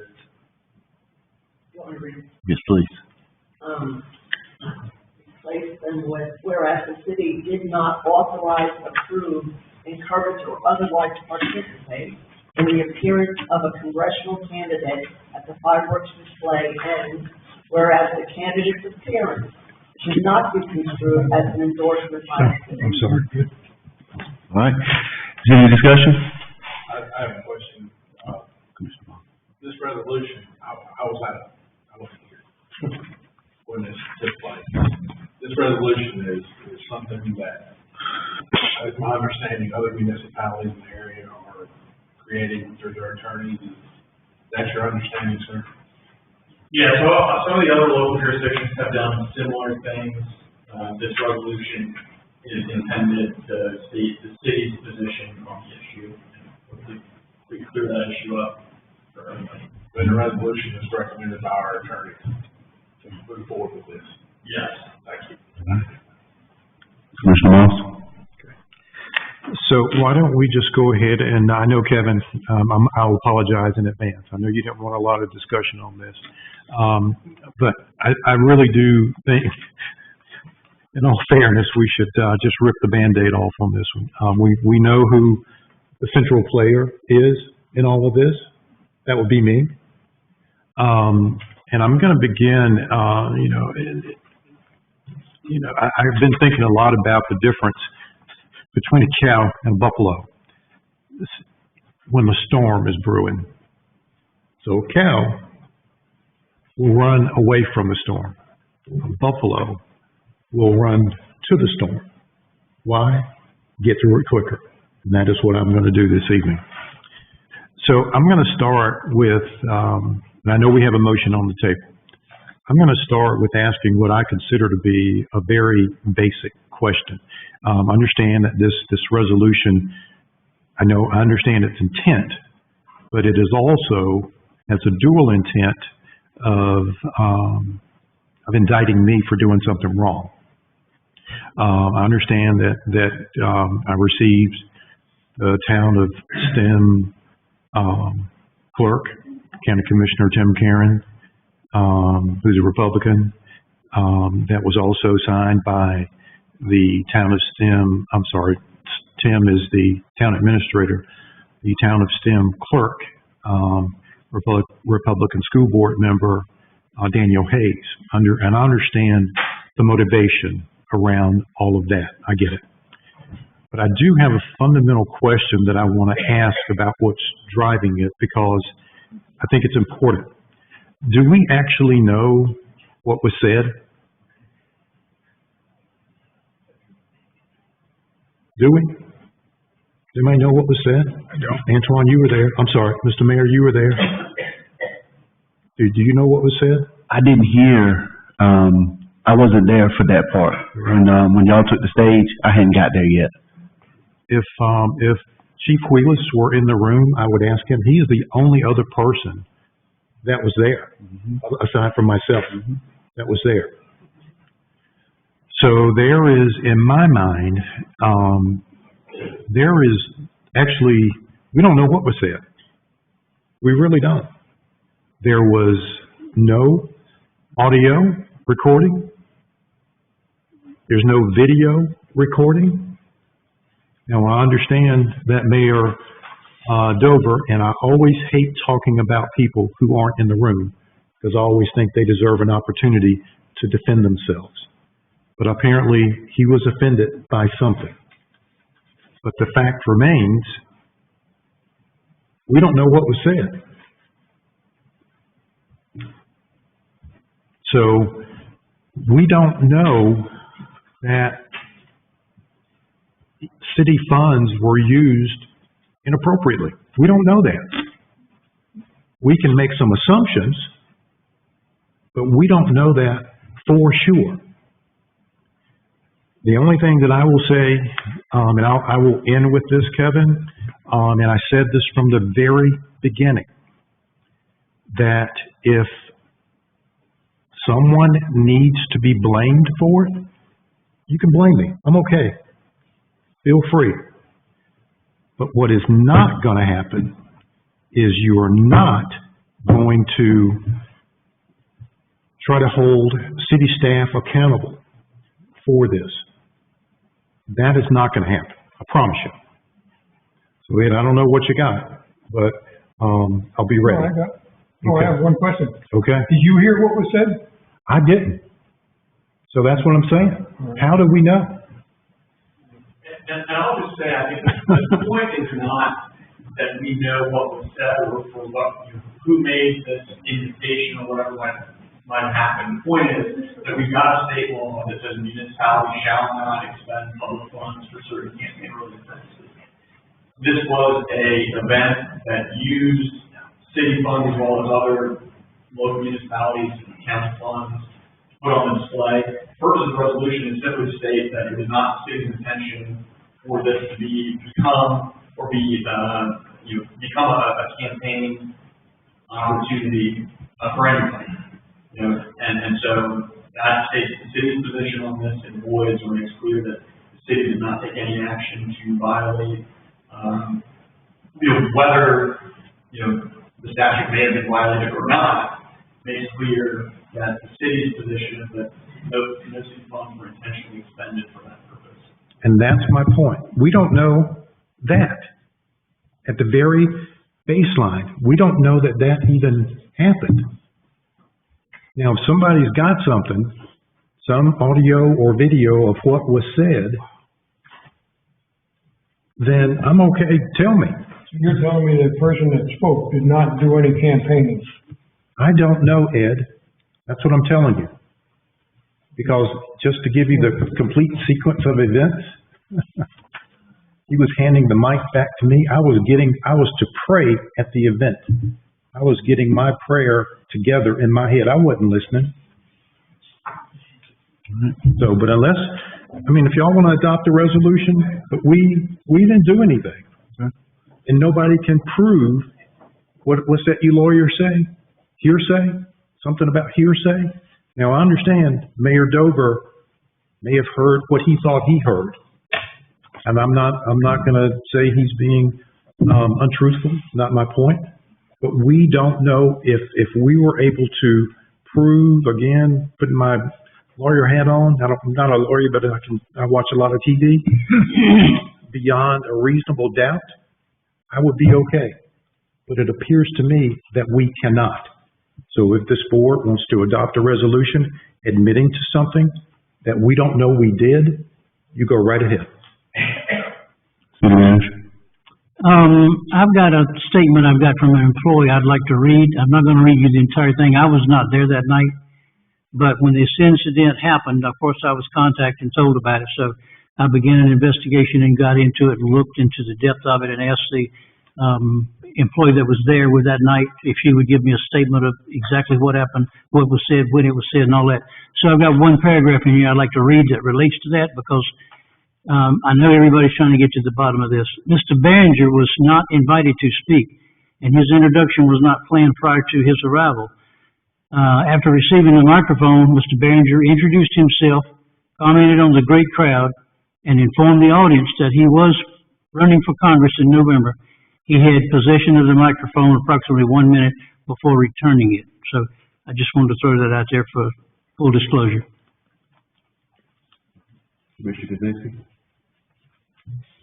Thank you, Mayor Pro Tem. There was a post on social media. I don't want to get into that. I really don't. But Commissioner Moss, there was a post that you put on social media stating that someone prepared a statement. So there is something somewhere, and I wasn't there. Had I been there, this probably would not have happened because I would have said we're sticking to the program. But I wasn't there. I was not aware of any of this till I saw the same email that my entire board saw at the same time. I wasn't contacted prior. I wasn't contacted immediately. I wasn't contacted at all. I got the same email that everybody got, the same time everybody got it. But there is a post that was sent to me where you stated that someone put a bio together before he spoke. So somebody knows something. That's all I'm going to say. I'm not accusing anybody. I'm just stating a fact. Commissioner White. Call the question. I still got something to say, sir, because I'm not gonna let that go. I am not going to be accused in that fashion. I've called to question you, Mr. Mayor. All right, well, it's been a motion to adopt the resolution, taking the third paragraph out and putting the two paragraphs in. It's been seconded. All those in favor? Aye. All those opposed? No. Motion carries 3-2.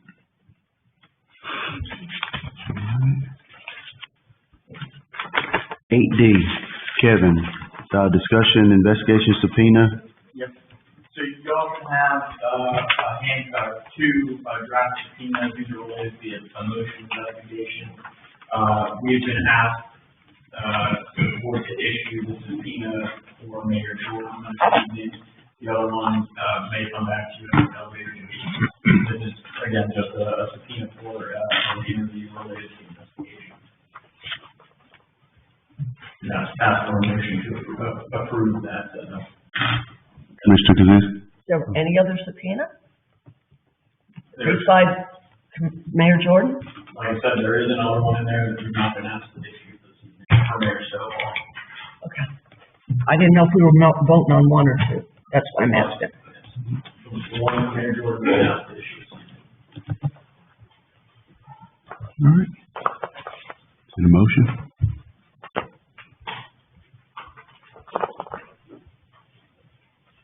What do you need? I'm sorry. A motion and a vote to issue the subpoena. Motion issues. Second. Is there a motion to issue the subpoena and seconded? Is there any discussion? All those in favor? Aye. All those opposed? No. Motion carries 4-1. All right. All right. I know it. Discussion items, update on waiver and reduction of civil penalties. City Manager? Members of the board, on September the 3rd, 2024, the board passed Resolution 24R10 authorizing the city manager to negotiate payment reduction or waiver of accrued civil penalties under certain provisions of the city code under certain circumstances in order to secure compliance and avoid the need for unnecessary litigation. What I wanted to share with you, that resolution stated that I needed to report back to the board to give you what some of those reductions, or waivers or reductions are. You have a spreadsheet in your package, and I'll start at the top. So you gave the manager the ability to waive fees at $2,500 or under. And in the last 18 months or 22 months, I have waived $200 of $200. A total waiver of $100 for high grass weeds for reason, and those reasons are provided by either the code enforcement officer or the community development officer. So I have made two of those waivers, and you can see the dates in the individual cases on each. As far as reductions, the board gave the manager authority to reduce fines and fees that total under $5,000, and there's a listing here that you can see on the dates and the times and the reduction. So there's a total reduction out of $3,300. I have reduced $1,025 of those at the recommendation of the code enforcement officer or the CDO. The item on the very bottom, which is the board has to negotiate any amounts over $5,000, and we've only had one of those that you're familiar with on Crescent Drive. That was a total amount of $8,660. That is currently on time. It's been paid up. It's on time, and it's being paid currently 2 months in advance through September of 26, and the current balance is $6,060 on that one case. This is just an update. No action is necessary, but I wanted to share with you what reductions and waivers that I've made over the last almost 2 years now to try to move things along and cut down on my costs for litigation. Be happy to answer any questions the board might have. Mayor Pro Tem. So city manager, the one on North Crescent Drive, is she currently on her fines? She has currently received another notice of violation, and we were having to treat these two cases entirely separate. But yes, sir, she is. Thank you.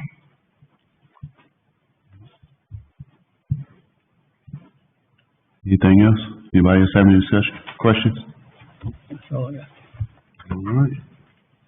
Thank you, Mr. City Manager. All right. Review of outstanding fines, Mr. Frangos. Good evening. Good evening. Mike Frangos, Community Development Director. Kind of a continuation of Mike's item regarding the accumulation of code enforcement, civil penalties. In your agenda, was included a list of open cases by year. That was just 2026. And you can see, quite a few of CDO, which is Creedmoor Development Ordinance, or CO, which is Code of Ordinances. Those are the different types of violations. We have several high balances due to outstanding violations. Several to the point where I think we've really exceeded the reasonableness of the violation versus the problem. Simple issues of unit identification regarding address lettering on either a mailbox or a building, or of course the classic tall grass and weeds, which a lot of times does go unattended and ends up with a huge fine that is accompanying it. So what I'm proposing or hoping to accomplish with this discussion item here tonight is really to talk about our future related to code amendments. My goal is to formalize a means of, I think, limiting or proportionally rationalizing the amount of the fine versus the severity of the violation. So, the idea that a $10 fine or $10 cost of vinyl letters will cost you $10,000 in code violations. Now, a lot of times these things happen due through no fault of the owner. Well, it's fault of the owner, but maybe they're incapacitated. Maybe they're in hospital or old age care, infirmary. The idea that they're simply not able to return letters or not able to execute, compliance and make efforts to comply. But these folks also haven't reached out to us to try to ask for help, right? These are cases where they've been issued a warning, whether formally or informally, issued a formal notice of violation, and then followed up with several different mailings regarding fines and fees. Then what we do, and up till now, our standard procedure has been simply to turn it over to the city attorney's office, ask them to write a sternly worded letter, hopefully stimulating that property owner to action. But at that point, it mostly stops. And it's that way because I know that this board isn't really interested in pursuing, multiple legal cases. We could have Kevin and a whole army of attorneys in court for lots of times and rack up lots of hours for this, and that's not really our goal. Our goal is always compliance. I don't ever want to try to, certainly not criminalize, but not unduly penalize property owners for these type of violations. I don't think any of these are a matter of, critical health or general welfare. These aren't true life-threatening violations. So the conclusion of my statements here tonight is really that I'm going to be back in the fall with some recommendations for ways that we could cap maximum fine amounts per violation and or the amount of time that a violation remains open. A lot of the reasons why these have gone to this far is that they simply fall off the back of the desk. There's a $200 violation per day that accumulates, and by the time our code enforcement officer gets back to it, he's like, whoa, this one's been going on for, 60 days, and here we are at these really high numbers. So, by ordinance, capping it will of course eliminate that problem. And then by ordinance, limiting the total number of days that it could remain open, hopefully will get us to compliance faster. Now, I say hopefully because the truth of involuntary compliance is that we need a court's order. It's not something that the city can enact a remedy. We can't go put letters on somebody's mailbox. I can't go mow somebody's grass. I can't go on private property and pick up just ordinary trash if it's not an immediate, or I think the correct term is imminent, threat to public health and safety. So the truth is that violations are going to continue, and it does take time to get to the point of a court-ordered mitigation. A judge signing an order that says, yes, Creedmoor, you may pursue a cleanup. You may pursue a lawn mow or something like that, but it's not something that we can do on our own.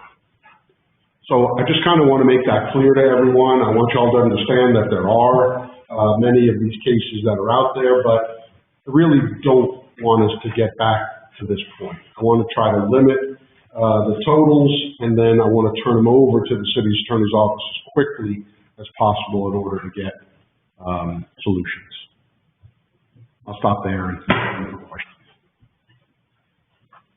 Mayor Pro Tem? So let me get your suggestion on Crescent Drive. We're in agreement, she's paying, but now there's another violation for the very same thing. What would you suggest we do? I know what I'd like to do. I want to hear what you say. And what Kevin... I think the only thing we can do is pursue court order again in exactly the fashion that we did it the first time.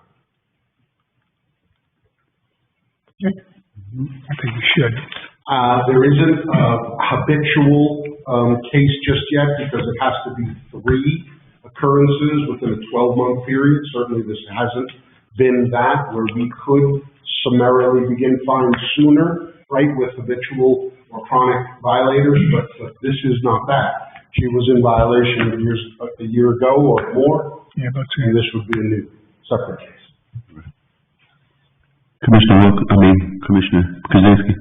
So I think that some other people were on this board when, and Kevin, you might have been here. I thought we had talked about the fact that we didn't want these to get beyond $5,000 before we turned them over to you, so that it didn't get so ridiculously high like they are right now. But we can't find any minutes where we voted definitively for that.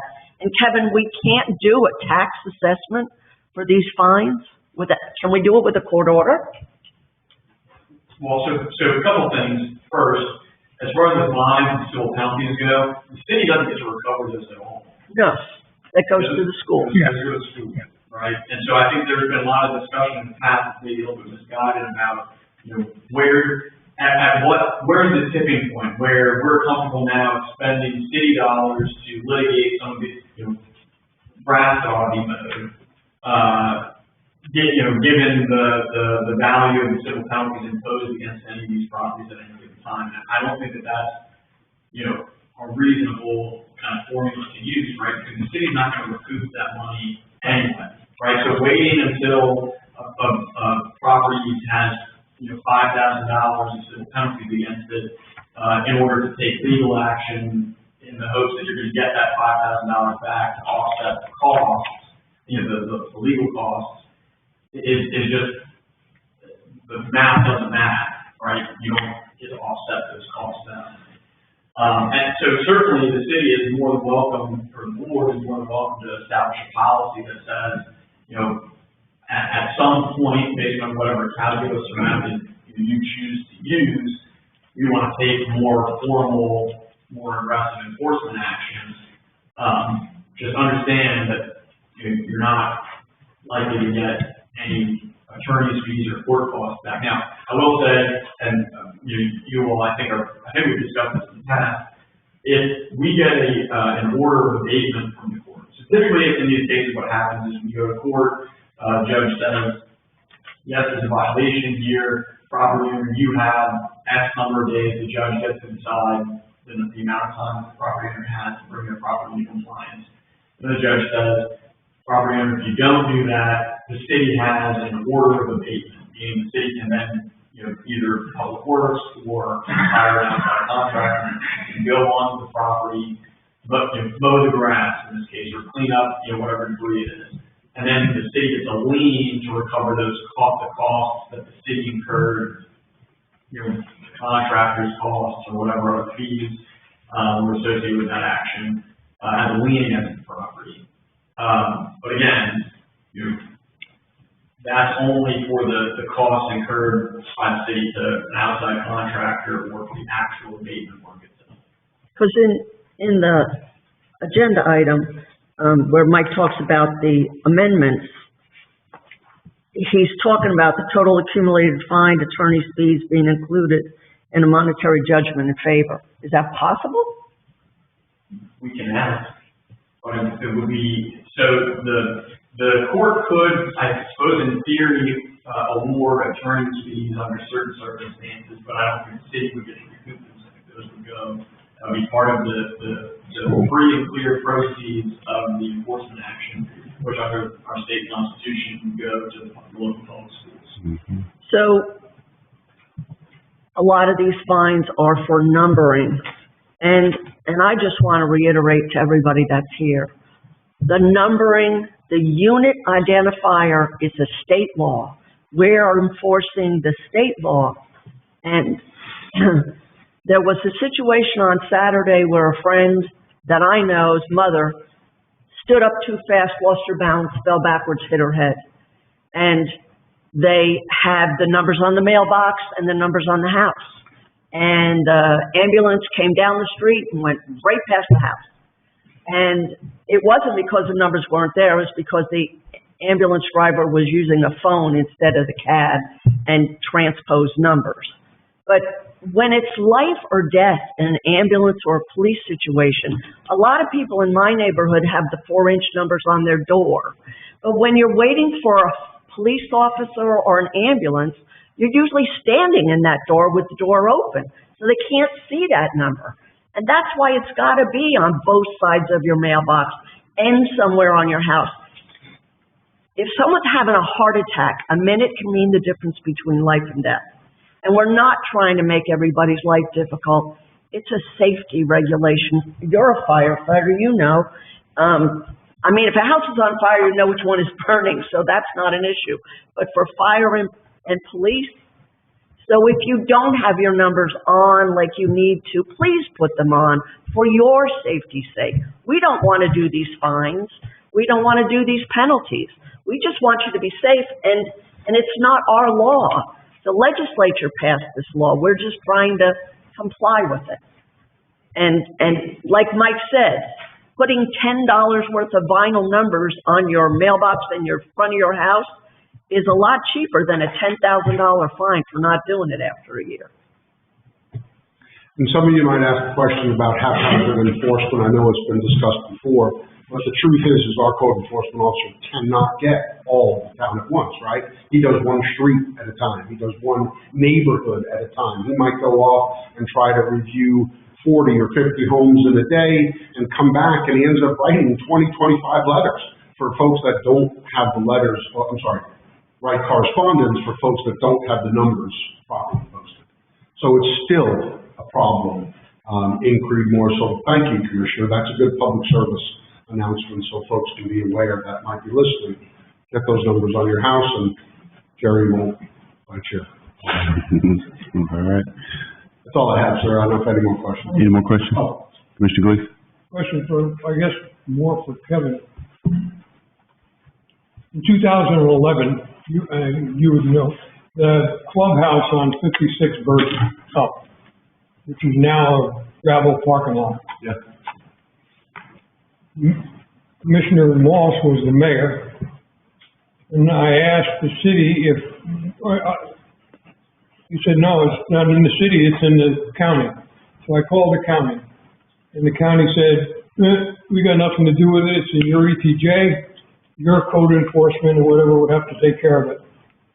Then, probably 6 months later or a year later, the town did create a new ordinance that basically said we can write you up, and if you don't tear that building down or whatever, we can tear it down and make you pay. I would assume the only way you could make them pay was attach it to their tax bill.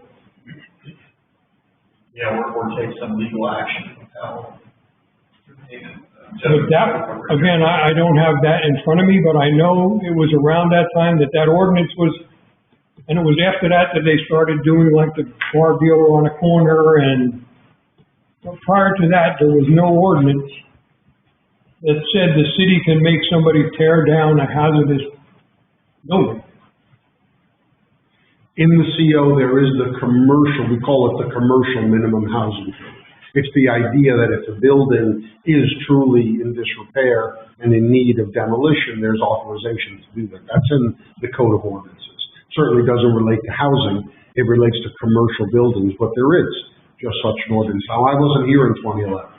My tenure started at the end of 2012. So that wasn't the case in And I'm not sure, history.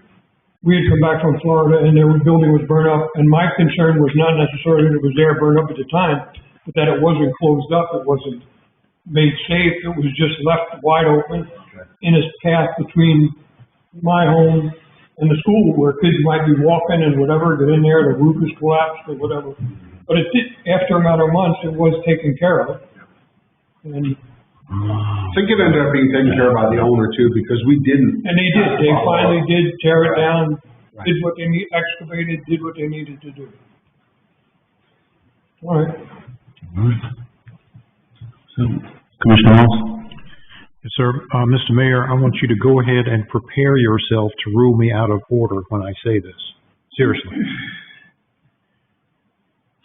We've experienced this evening a serious double standard,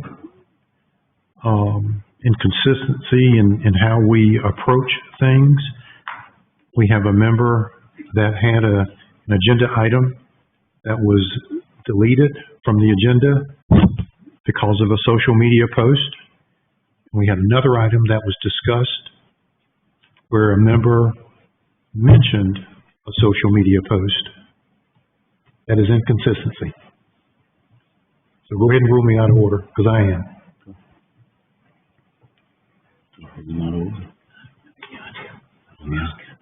Kevin, what do I do with that? You can state that his conduct is out of order. Commissioner Moss, conduct out of order. Thank you, sir. Yes, sir. Any more questions for Mr. Franco? Thanks, Mike. All right. Lost my task order number 2 with the Rebel Rail Engineering. Mr. Call.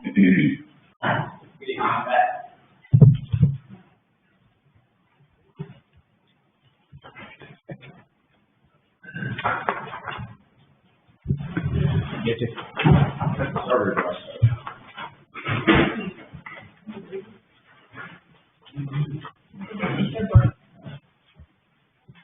Presentation.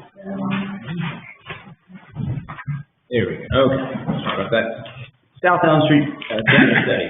The purpose of this presentation tonight is to provide the board with a summary of the issue, background information, and the need for Weatherall's expertise outlined in their task order number 2 proposal.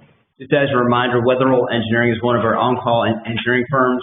And they're the ones that are currently working on the Dogwood Drive and Whitehall Drive drainage improvements.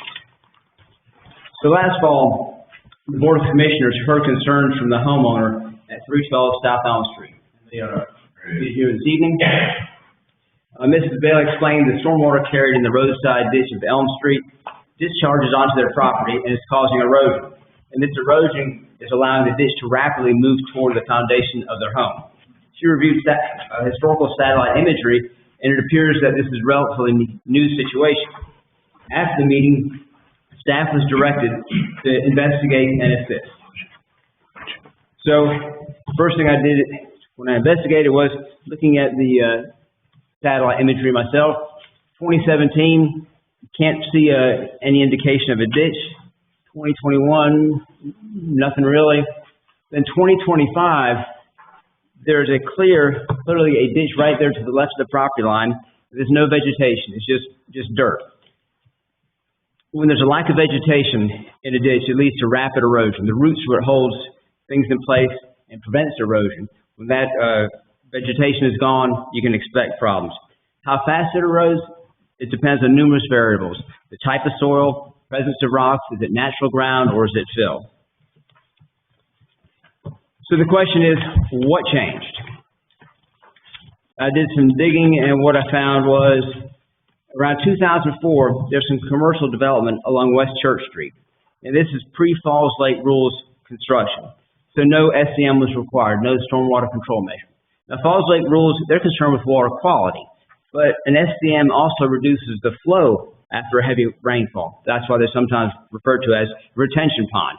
Heavy rainfall, it retains the water and it slowly lets it out instead of having it rush out all at once. So had there been an SCM when that development was constructed, it would reduce the chance of this erosion occurring. And apparently there were some issues with the drainage from that developed area because around 2015, the city needed to address that. So they acquired a drainage easement across several properties to drain that water, and it discharges onto Rogers Avenue and crosses under Rogers Avenue. So I took a page from our stormwater infrastructure book and added those three big red arrows that points to that drainage easement. So the top right corner is West Church Street, and there's the development. So the storm drainage from that area goes across the backyards of 3 or 4 properties, discharging onto Rogers Avenue. And then at the top, this slide is Rogers Avenue. I added the blue arrows to show the flow of the water. It flows out to Elm Street, turns left, goes in a roadside ditch. There's a diagonal cross pipe where the flow goes to the left side of Elm Street, joining the green line, which is the water that's already flowing down from the north. Then it makes a sharp right-hand turn onto 312 South Elm Street. That's the low spot on Elm, so water's coming from the other direction also. Not nearly as much, but it comes from both directions to that point. Now, if you've ever been body slammed by a wave at the beach or seen an out-of-control fire hose, you understand the force of moving water. So when it's coming straight and it has to make that sharp turn, there's a whole lot of energy that's just focusing on eroding the bank of that ditch. That's why it can happen so quickly. Now, you're probably wondering, the examples I gave you were from 10 to 20 years ago. Why did it take so long to see a problem? Well, the effects from changes may be rapid or they can be delayed. In this case, it took more than a decade, so it was delayed. But something triggered the loss of the vegetation. It could have been one exceptionally large storm that took out the vegetation and the erosion started, or it could have been a succession of smaller storms, or maybe it was just it stayed damp because there was rain week after week after week, and then a gully washer came in and it took the vegetation with it. I don't know what the trigger was, but when that perfect scenario happened, that's when the erosion started. So, South Elm, that's a state maintained road. And I can tell you DOT's perspective because I used to be one of them. They focus on protecting their asset. They don't want to cause problems off the right-of-way, and they really don't want to solve problems off the right-of-way either. They try to stay focused on their area of responsibility. Well, Mrs. Bailey, she had contacted DOT because there's water coming off the DOT right-of-way that was causing this problem, and she got some participation from them to put some stone right at the edge of the right-of-way. It didn't really help a whole lot, but they made it clear they were not going to work outside of the right-of-way. Now, I was interested in meeting with DOT also. I was hoping to get them to participate in the solution. It took much longer than expected, but I did get to meet on-site with 2 of them, the county maintenance engineer and the assistant division maintenance engineer. And we walked along Rogers, we walked along South Elm, both sides. When you walk on the side of the road, you see things that you don't see when you're driving. And as we walked along and just slowly looking at things, commenting on things, it was obvious. I mean, the 3 of us came to the exact same conclusion, that this is not a simple solution. There's a lot of things to consider here, and a proper hydrologic and hydraulic analysis of the entire basin needs to happen before any action is taken. Just an aside, you'll see those words again. Hydrology is nature. That's the study of rain, how much it falls down, the intensity of it, how it flows, how long it takes to go from this part of the basin to the other part. Hydraulics, that's man-made infrastructure. The pipes, the ditches, the swales that convey the storm water to where it needs to go. So the complicating factors that we noticed were out there. Number one, the quantity of stormwater in the roadside ditch. You probably have no idea how deep the ditch is next to Elm. It is deep. Deep means it has a large capacity to carry a lot of water. That sharp turn where the flowing water turns off the right of way, there's going to need some sort of inlet protection or something to help it turn without scouring more. There's also 4 new homes that were recently constructed just upstream from 312. I believe there's 2 homes that were there, they were demolished, and 4 were built, so that adds a little bit to the impervious area. Some's going to drain toward the roadside ditch, some to the back of the lot. The rear of 308 and 312 South Elm, the floated drain, that's an indication there may be a secondary issue further downstream.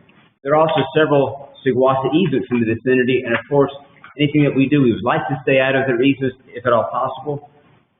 But the most important reason for contracting with Weatherall Engineering is we want to make sure that no matter what we do, we don't create additional problems. This type of comprehensive analysis was not performed before the development on West Church Street, nor before the city acquired that easement to drain the water over to Rogers. So we're trying to do a better job of looking at the effects of any actions that we take. So the scope, task order 2, the complete scope is in your agenda material.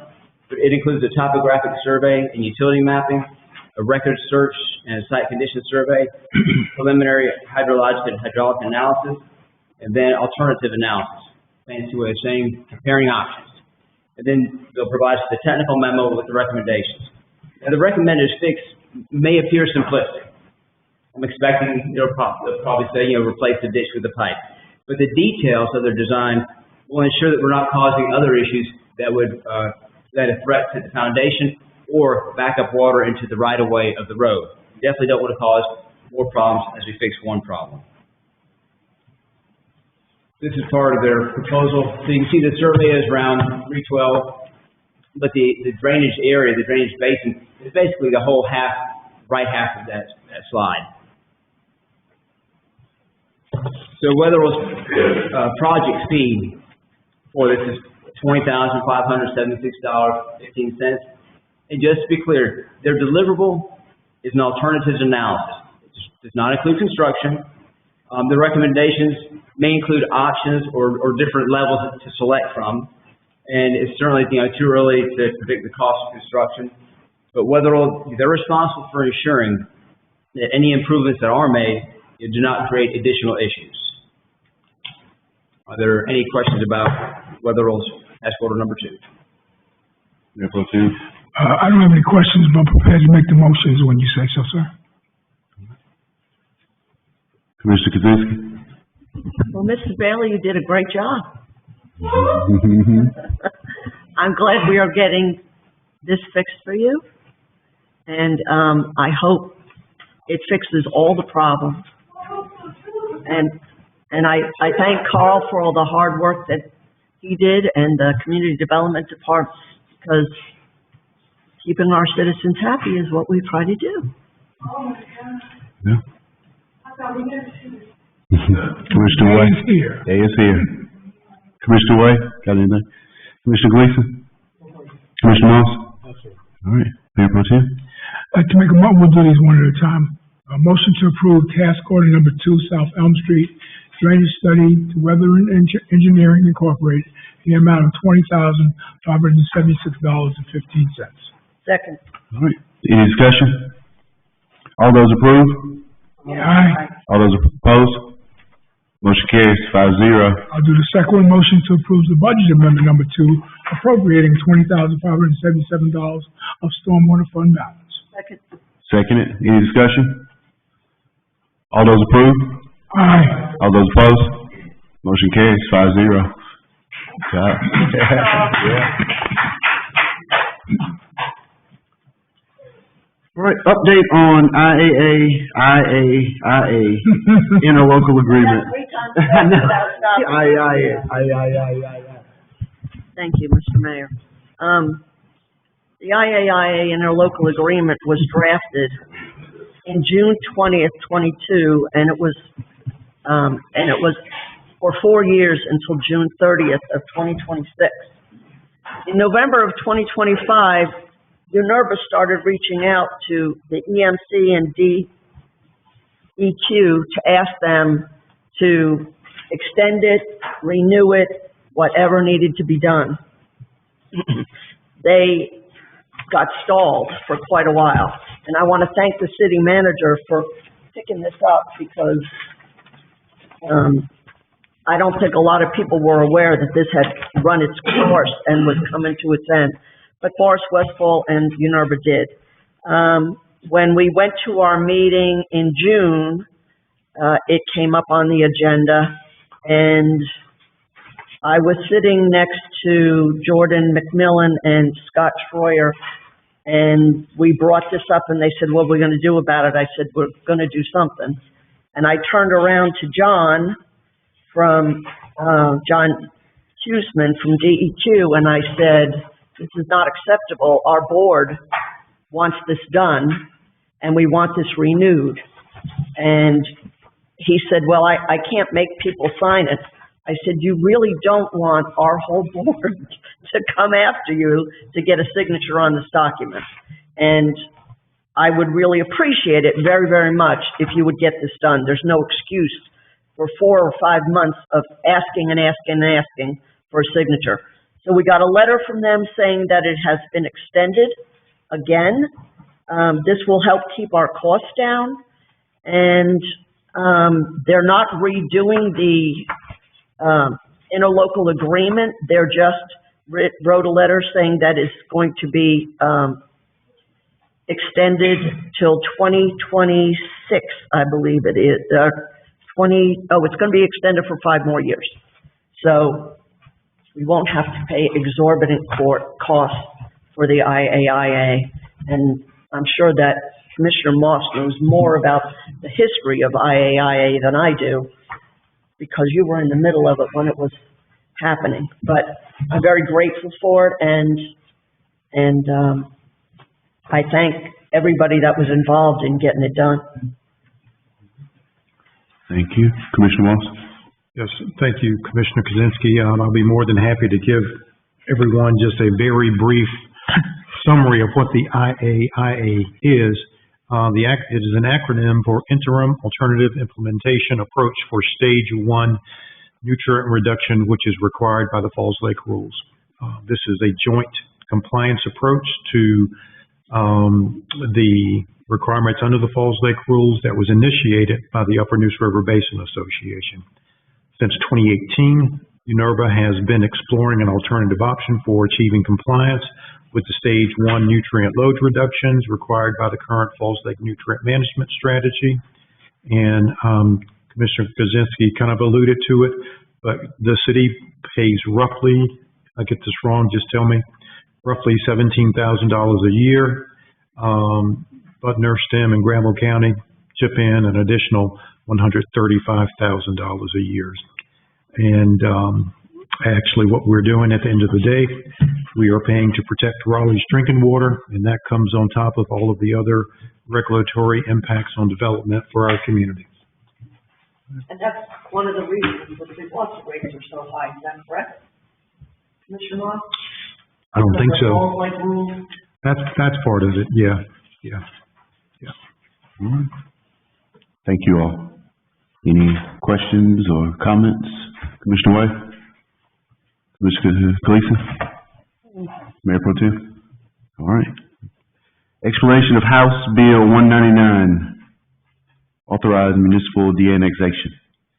Sure. So, y'all might be aware there's a bill pending in the House, the North Carolina House currently, that would establish a process that would allow both private citizens and units of local government to de-annex property from within a town's corporate limits.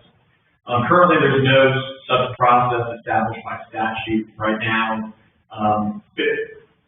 De-annexing property from a city or from a town is enacted only the General Assembly has the authority to do. Obviously, annexation, a city can do on its own. De-annexation is something that we need a local bill from the General Assembly to do. This bill would change that. It would create a statutory process by which local governments or private citizens could petition for de-annexation It touches on a lot of different things, what happens, for example, to municipal roads, that have been built on property that's proposed for the annexation, how does the city recoup its funds expended, kind of other enterprise funds expended for the benefit of the property to be de-annexed. It also talks a little bit about what happens, in the event, that a property is de-annexed. It allows a referendum by those who are, by the affected property. It allows the affected property owners to call a referendum, to challenge or overturn the annexation. I think as things currently stand, the bill has passed its second reading in the House. It still needs to pass its third reading before being approved by the Senate. And I think right now the short session is scheduled to end. You never know when it's actually going to end, but it's currently scheduled to end on the 27th. I think that's next Monday. So we'll see what happens between now and then. But I hope that. Yeah, I actually asked for this discussion because of the social media post I saw. That's why I asked you to talk about it. Okay, interesting. Yeah, so there is a bill pending that will challenge the process. And for what it's worth, this sort of thing, the de-annexation authority, statutory authority, is something that comes up every few years in the General Assembly. So far, it hasn't gone anywhere, but whether that changes this time. Thank you, Dan. Thanks, Kevin. Mr. Mayor? Yes, sir. I just want to point out, Commissioner Gleason is harassing me over here. I think he's happy that we got another, social media post in tonight, so, awesome. Stay away from that social media. All right, Granville County Litter Committee update, Commissioner Kaczynski. Well, we have gone pretty far in this little program since you attended, Mr. Downey. So I'll only bring you up to date on all of this. The county and the program have got our new signs ready, and this is one of them. I'm going to show it to the board and to the city. The county paid for the first one, and they are $100 a piece for the municipalities if they want to buy more. It has been suggested that we put one at every entrance to the city. But that's not up to me, that's up to everybody. In addition to that, the schools have got a giant program that they're rolling out because the thought is, if we get the kids to educate their parents to not throw litter away, maybe we've got a chance here. We could start it all again. I remembered back when I was a child that there were litter bags in every car, and we had them all over the place.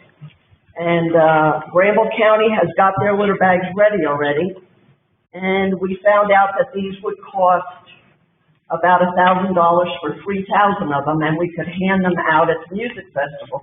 But even better than that is we found out the money can come out of stormwater funds, thank you, Mr. Frangos, for sharing us. So we don't need to do a budget amendment or take any money out of the general fund. And of course, at the bottom, we will change it. If everybody's okay, that'll say keep Creedmoor clean instead of keep Granville County clean.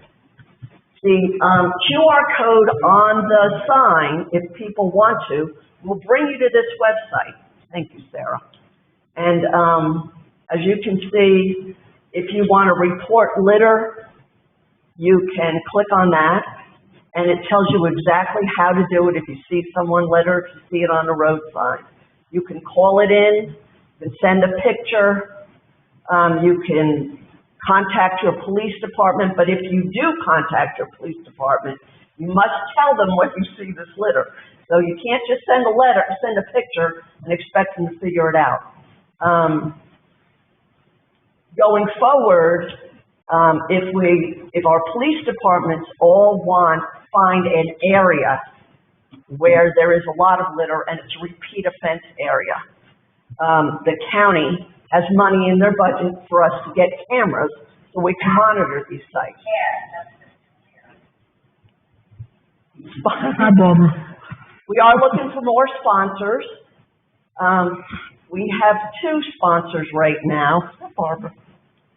We have two sponsors right now, but we are looking for more sponsors who might want to donate some more money so we can do this. If you take us to the events page, we already have our next littering event on the calendar for November? Is it November? We have ours at the end of October. I think it's the 28th or so, it's a Saturday in October. There it is. There it is. And we will advertise that more as we get closer to it. And in our photo gallery, it shows litter events that have been held in all the local municipalities. We've had some pretty good groups of people on our litter sweep day. I remember the first year our city manager was here and walking around with our little orange vests and cleaning it up. I'm going to get contact information for every HOA in Creedmoor, and we're going to, I'm going to send out a letter to them asking if they would like to purchase a sign for their neighborhood. The cost of they're $100 a sign, and I'll be reaching out to see if they'd like to purchase a sign for their community.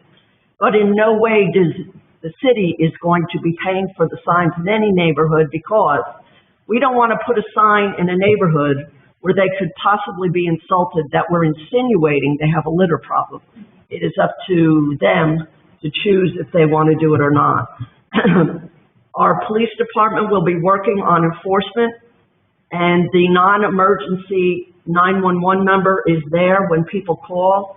If you take a picture of litter again, you must provide a location so it can be addressed. Litter does not only make our city look bad, but it affects the environment, and it costs taxpayers quite a bit of money. So please don't litter. Put your trash in a proper trash container, and let's keep Creedmoor clean. And I have enough for everyone on the board if anybody wants any of these litter bags. That's all I got. So, Mike, you want to?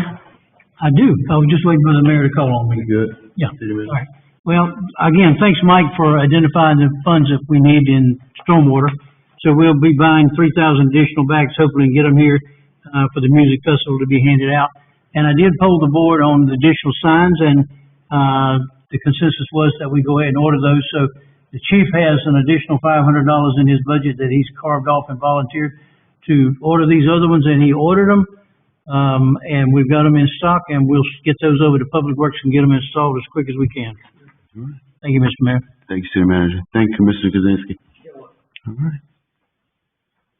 All right. Update on the motion process and costs. City Attorney. So you all, I think, are generally aware, there are a handful more interviews that I'll back up. I think everybody's aware that these updates are not substantive. Outside counsel investigation is entirely independent, free from the board's influence or input. You will, of course, receive a report on the conclusion of the investigation that details their findings. What I can say right now is I think that there are a few, the outside counsel is waiting for a few public records requests to be completed and turned over to them. They're also waiting on one or two more interviews to be conducted. I think those are the only remaining outstanding items. Mike, you can correct me if I'm wrong. I think that outside counsel's invoice is just a shade under $15,900 something dollars. That's that cost. My firm's cost is approximately $10,000 so far, and that dates back to kind of the beginning of the initial work in kind of updating the board. 27,000 total right now. I think that's probably a good estimate for where they are right now. Any discussion? Yeah, just one quick question. Commissioner Moss. Kevin, if you had to guesstimate, where we are in the process, are we in the middle? Are you getting closer towards the end, just guesstimating? So, in terms of the investigation, I think the bulk of the investigative work has been done. I don't know that necessarily equates to the timeline, right? There are a few other at least two more and potentially three more interviews that are going to be conducted. And so, in terms of the timeline, I think scheduling those interviews will be, kind of the question, right? The bulk of the work, I think, is done. It's just a matter of getting these last interviews and then the last few public records requests responded to. I don't know if that's a real precise answer to your question, but I think that in terms of the total investigative work, I think we're very near the end. I think in terms of the timeline, it's difficult to say at this point because we're relying on other entities to respond to records requests, and we're relying on, we're waiting to coordinate interviews. And hopefully, and if this may be inappropriate and we don't have to, but just from a process standpoint, once the investigation is done and this board, I was just reviewing my notes from the other day, this board will sit in a quasi-judicial setting or a judicial setting. So what will happen is once the investigation is complete, outside counsel will prepare a report and will present it to the board. Then you all will decide based on the content of that report how to proceed. If you decide, the board decides to pursue removal by a motion, then yes, the board would sit in a quasi-judicial capacity. So you'd be acting as a court-like board, similar to the way the city's board of adjustment. Okay. And again, yeah, we got that first step that I missed. Thank you. So if we were indeed to do that, would that quasi-judicial process, is that open to the public or is that behind closed doors? So the public would be entitled to attend. In terms of, it's not a legislative process, obviously, and so in terms, there would be a kind of open public hearing in the way that there would be for example, like a zoning tax amendment where the public is invited to comment. The information that will be presented to the board during the evidentiary hearing is limited to that. It's limited to evidence that the board is supposed to consider. So it's factual evidence. Relevant to the issues that the board is weighing. Okay. And that evidentiary part, is that open to the public? Yes, it is. Members of the public would be, much like a regular board of adjustment hearing, members of the public would be entitled to sit and observe. But the public's ability to participate in the hearing is limited. I suppose members of the public could act as witnesses under certain circumstances. But if there wouldn't be kind of a general public comment, expressing an opinion sort of situation, like there is for a typical legislative decision for. Gotcha. Thank you. Commissioner Kaczynski. And the mayor gets 45 days notice so that he can bring an attorney. Right, yes, so the rules of procedure set out kind of the general timeline. So once the board's decision on how to proceed is made, there's similar to the rules of civil procedure and court of law, there are certain timelines and deadlines within which certain different aspects of the proceeding must happen. All right. Anything else? Motion to adjourn? So moved. Second. Motion to, all in favor? Aye. All opposed? Let's go. Meeting adjourned. What? It still passed. What? I wanted to ask the city attorney a question, but we have adjourned. I didn't see it. I didn't see it read. Hold on. Yeah, I didn't see it either. I hope we can get. I'm not more. Yeah.